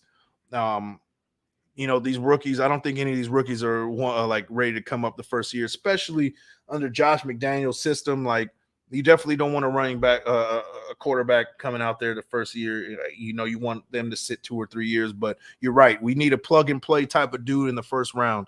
So I absolutely agree with you on that one, man. I absolutely agree. Shout out to you, James. Matthew, Coach Jay Wright was discovered there. Oh, man. See, man, that sounds like the Mecca right there, man. Sound like a lot of guys came out of there. So, yeah, basketball was big at my high school in Pasadena. I don't know if you know who Michael Cooper is. He came from my high school, Pasadena High School. Great defender for the Lakers in the 80s. Yeah, he played at Pasadena High School, ended up getting picked up by the Lakers down the line. I think he's now a high school coach. He coached the WNBA, coached the Sparks back in the day. But yeah, that's one of the notable guys that came out of my high school in Pasadena. Stroud and Young's ready now. Oh man, I think Stroud's more ready than Young. I'll say that. But my concern is if you have Stroud, we got to bring Stroud right away. We got to get him up to speed. If we do bring Stroud in, we got to get him up to speed with the offense right away. There's no playing around. I want him to go out there and learn that playbook like the back of his hand. If that is the case, if we do get a Stroud, I am kind of like iffy about him learning the playbook. This playbook's supposed to be super, complex and all that stuff. And to put that pressure on a young rookie quarterback, that kind of gets me a little nervous about it. But I think Stroud is a lot more ready than Bryce Young is. I'll say that. And Young, I think he's a little undersized, but he needs to be put in the right situation. And I don't know about the Houston Texans. I mean, they really need to bolster that offensive line and give him a chance to ball out when he's there. So, yeah, that's kind of where I stand with that one. So here we go, man. It's 5 minutes and 56 seconds left. Scores 20-10. American has the ball. They're probably going to be in a hurry up formation. They're down 10. Quarterback with the screen. Oh, and a defender. Okay, a loss of yardage right there. Tackled by number 9 out of Kansas. What's his name? He throws it to number 0, the running back out of Oklahoma. He bobbles the ball and then gets tackled in the backfield off of a screen. Bad throw, I would say. So here we go. 2nd and 17. Four receivers set. Okay, and number 7 quarterback just falls untouched. So that didn't look good. That was pretty bad. That was pretty bad, man. So we got 13 in the chat, man. Like the thumbs, hit the sub, man. Big Mike Raider, let's go, man. We're in the final stretch of this game. I appreciate you guys hanging around with me. We're almost 3 hours into this 2023 Senior Bowl watch party. I appreciate you guys. Like I said, we talked about a little bit of everything, man. Not just football. We talked draft. We talked free agency. We talked Aaron Rodgers, Derek Carr. We talked about food. We talked about culture. We talked about wrestling. We did a little bit of everything here, man. And I had a great time with you guys. We're definitely down the final stretch of this one, man. We got about 5 minutes left in this game. And, I want to say beforehand, like, hey, I appreciate you guys showing the support and the love. And yeah, man, we're definitely going to keep this going for probably about another 10 to 15 minutes, guys. I mean, at least until the game is over. Let's look at some more comments right here. Steve Young was from the town next to me in Tommy Lasorda. Tommy Lasorda, there you go. Dodger Hall of Famer, Dodger legend right there. Steve Young out of BYU, one title with the 49ers. Yeah, man. Yeah, you definitely got a who's who over there, man. And yeah, my team is the Dodgers for baseball too. So all LA for the most part. What quarterbacks know McDaniel's system besides TB12, Jimmy G, Mac Jones, Jacoby Brissett, Stiddy, Cam Newton?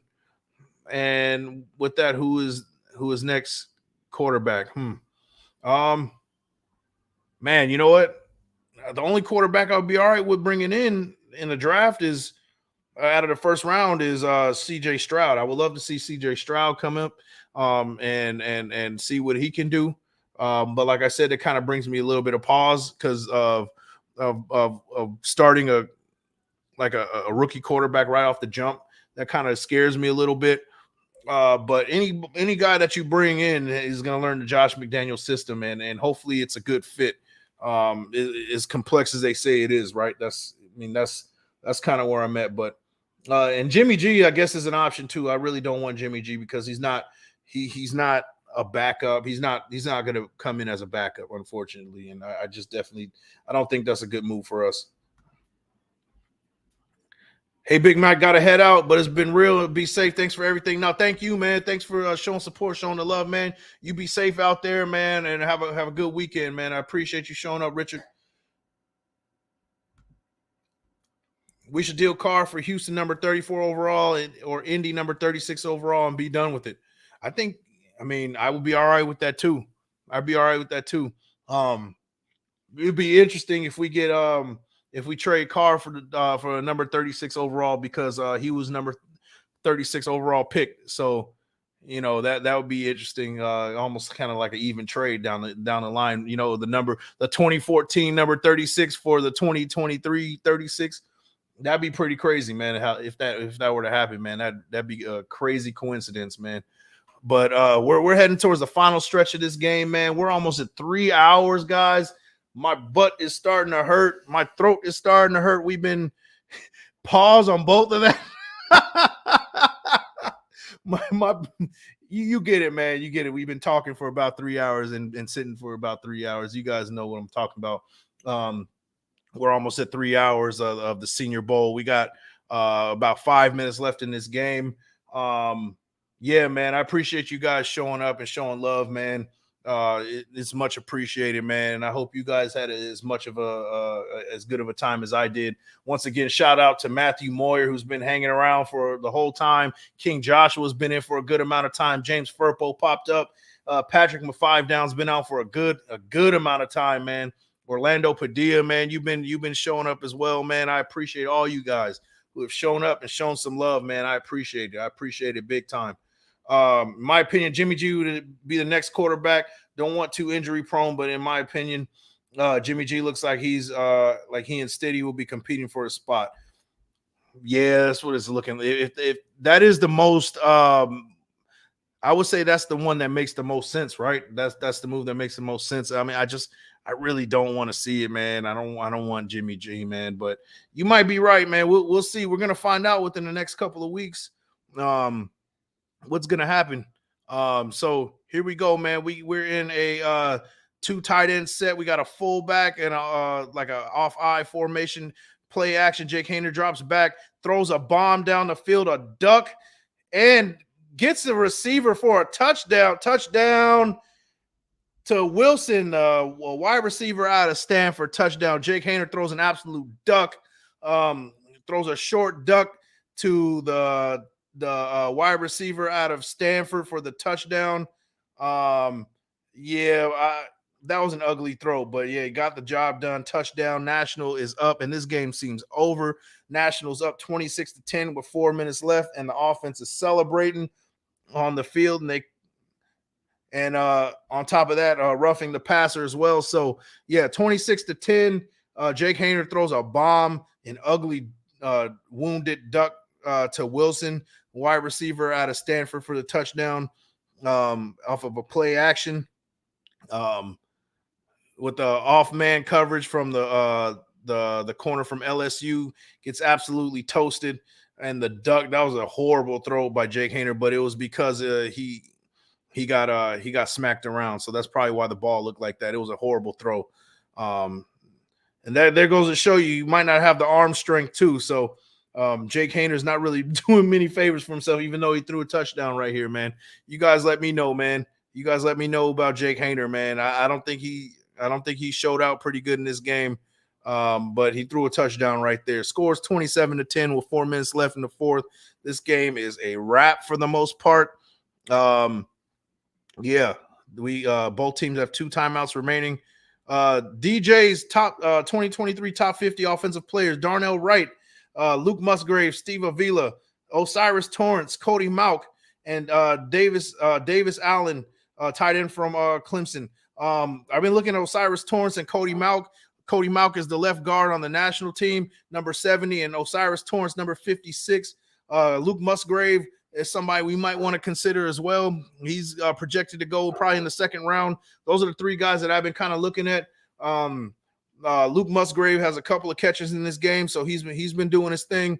Mauch has been played for the majority of this game. He has 2 career sacks allowed on 836 pass blocking snaps at guard. That is somebody we might want to be looking at in the second or even third round. I like those moves right there, man. All right, so the American offense is on the field. Quarterback dumps it down to his tight end. Looks like he's short of the first down right here. His name is Bagent. It looks like he's from Colorado State. It might be a different school, though, but it looks like Colorado State. 2nd and 4. We got 4 wide receivers out there, shotgun formation. Steps back to pass and gets sacked. A sack. We got us a sack from, Central Michigan, Nkum, number 8, defensive end, putting on a good move on the left tackle right there. So 3rd down, 3 minutes and 30 seconds. Clock is ticking. 3rd and 11. We got us 4 wide receiver set, shotgun formation. Bagent throws the ball for a complete pass for a first down to number 80. Looks like a wide receiver from University of Alabama. So we got us a hurry up offense. 3 minutes left. Clock is ticking. Another 4 wide receiver formation. Dumps it down to his swing pass to his running back. Goes out of bounds. Running back out of Kentucky, number 24, for a minimal gain. 2nd and 8. 2:59 in the fourth. National is up 27-10. This game is a wrap. This game is just for stats right now, just for a look for the scouts. This game is definitely it's a wrap now. We got 2:49 left on the clock. Clock is ticking. 2nd and 8. We're the American team is on the minus 26-yard line, so they got to drive to get down the field. Dumps it down to his wide receiver, number 8, I think out of South Alabama. 8-yard gain. Clock is still ticking. 2:29 left in the game. They're in a hurry up offense. Bagent's still at quarterback. It looks like we're going to get us another 4 wide receiver set, shotgun formation. Oh, dumps it down to his running back, breaks a tackle. Running back goes down the middle, flag on the field. He gets a big game, but we have a flag. Rodriguez Jr., running back out of Kentucky, gets a big game after breaking 1 tackle after getting the first down. Gets about a 30-yard gain to midfield, but we have a flag on the field. Let's see what we have. Flag on the field. A bunch of flags on the field. Now the refs are discussing it. Now, that's one thing, man. Why would you throw a flag and then have to discuss it? And there goes Benton right there. So I'm going to get a good look at Keanu Benton. He's on the national team, number 95. And like I said, man, I'm going to have to go back and probably watch this a second time to check out the defensive end right there. Benton is now on the field for the national team. He was the one that was made the move to cause that throw. He pressured the quarterback right there. So already a good look from Benton. I like what he's bringing to the table. He looked really nice on that one right there. And right now he's not on the field, but that was a good play from Benton right there. So now they're on the 30, the positive 30-yard line. Quarterback throws a shot to the tight end for the first down. They're on the 20-yard line, 158 in the fourth, 2-minute warning, 27-10. So we're in the final stretch, guys. We got 7 watching. Before you guys head out, man, make sure you guys like the thumbs, hit the sub, share with your people. Big Mike Raider, man. We've been on here. We're going on 3 hours right now, 2:59 and 50 seconds. So we're definitely hitting that 3-hour mark. I appreciate you guys popping in, man. This has been a good time, man. We're at the 3-hour mark officially right now. We got 7 in the chat. If you guys are showing up for the first time, like the thumb, hit the sub, share with your folks. Matthew Moyer, and after that, I went out to get a starter jacket and was in a sea of green jackets and found a Lone Raiders jacket, and it was set in stone from their Raider Nation for life. That's what's up, man. I love it, man. You know, for me, my dad was a Raider fan. Rest in peace. He passed away a little over 2 years ago, and yeah, he got me into the Raider stuff, man. He was a big collector. You know, I don't know if you know those. You would get the pack of beer from back in the day, and then at the beginning of the season, they would have like the season preview, and it would show the schedule week by week for each team. He would do that. He would get one of those, and then write the scores down for each week, and then and did all that. He collected a lot of these old booklets from like the Miller Lite box and the Budweiser box. Like he would get these, and he had all the seasons from like 93 on to about like 2000s. I don't know when they stopped doing that, but he collected all these, and I have them. I have them in my collected away to this day, man. Yeah, definitely, man. Absolutely. Yeah, my dad passed away almost 20 years ago, man. Yeah.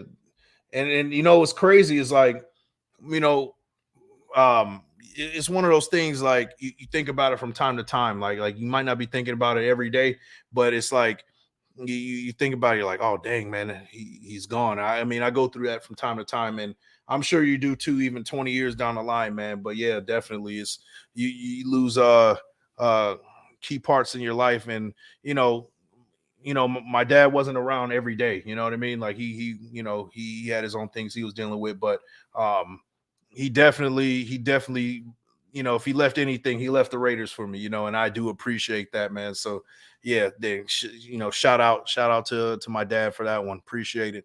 So here we go, man. We're at the 2-minute warning, man. 27-10. This game is a wrap. We're just here for the sake of completion right now, man. For the sake of completion, yeah. Orlando Padilla, definitely, man. Yeah, definitely, man. It's just one of those things that just you never really get over fully, man. But yeah, man. So Nationals up 27-10. Americans driving. They're on the 20-yard line. Michael Wilson, 4 catches, 76 yards, and a touchdown. Wide receiver out of Stanford. He might be game MVP in this game. He had a couple of big catches in this game. That may have solidified him being the MVP for this game. We got quarterback Bagent or whatever how you say his name.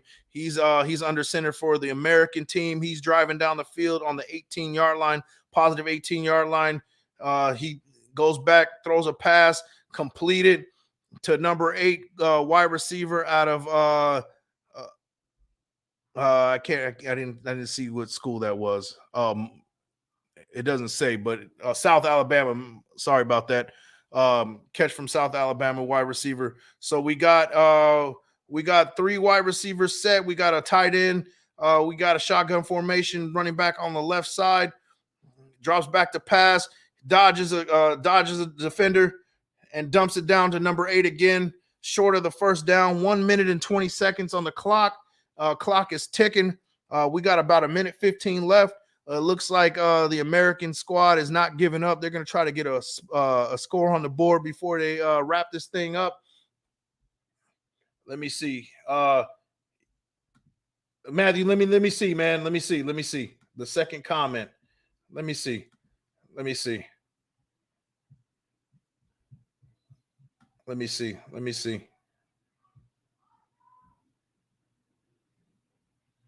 Uh,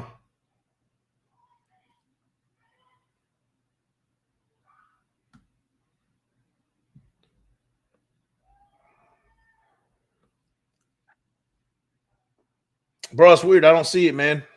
I don't see it. Let me see. Yo, send it again, man. Send it again. Send it again if you can, bro. Sorry about that. I didn't see it. I didn't see it. I scrolled back too. I didn't even see it. I didn't even see it. But if you can, man, throw it back in there for me, man. Or at least a shorter version if it's too long, man. But I appreciate it. Sorry about that, bro. Sorry about that. 51 seconds left. First and goal. American has the ball. They're down 27-10. This game is a wrap. So here we go. Patrick Mafive downs with the more haymakers, the trade guru right here. What about LV gets Houston number 12? Saints gets Carr and Houston number 34. Houston gets Rodgers, Green Bay number 15. Green Bay gets Raiders number 39. Saints number 30. Bro. Houston first round 2024, Raiders second round 2024. That's a huge trade, man. That'll probably be the biggest trade in NFL history as far as like moving pieces. That's crazy, man. You must be like an engineer or something, bro, or like a savant or like one of those guys that can count cards and stuff, because bro, your mind is working in ways that I think the average mind isn't working right now, man. But I appreciate that, man. That's dope right there. Okay. Okay. You would have been an Eagles fan if not for that, man. Well, you know, the universe has ways to make things happen for you, right? That's how it goes. All right, so yeah, national team wraps it up. An interception at the goal line. Number 32 out of Cal throws and gets the interception. Makes up for getting that. He almost had a pick earlier in this game. Actually, no, I'm sorry. It was Bennett, number 4. Let's see what it looks like. He's in man coverage. Nice. So he was in man coverage. He looks like he's a corner out of Maryland. Gets the interception on the at the like 3-yard line. Makes a great play. But yeah, that's definitely out of Maryland, Jacorian Bennett. Corner. I'm gonna have to keep an eye on him, but yeah, he definitely made a good play. He was in man coverage, and made a great play at the 3-yard line right there. So yeah, this game is a wrap. 42 seconds left. This might be the last play of the game, and we're in victory formation. This clock it's a wrap, guys. This Jake Haener is still under center. We didn't see too many other quarterbacks, man. We saw Malik Cunningham, but he got injured. I'm glad he didn't come back out, man, because that was a disaster if he would have got hurt. 2nd and 12. National up 27-10, 24 seconds left in the game. This is a wrap, guys. It's definitely a wrap. Here's the highlights of this game. Chandler with the only touchdown for American, a pick 6. Corner out of Virginia. He got a touchdown down the sideline, picked off Malik Cunningham. Jake Haener throws a bomb to the wide receiver out of Stanford for a touchdown. Malik Cunningham throws a nice ball down the left sideline to his tight end, Durham. And then after that, 1-yard touchdown rush for him.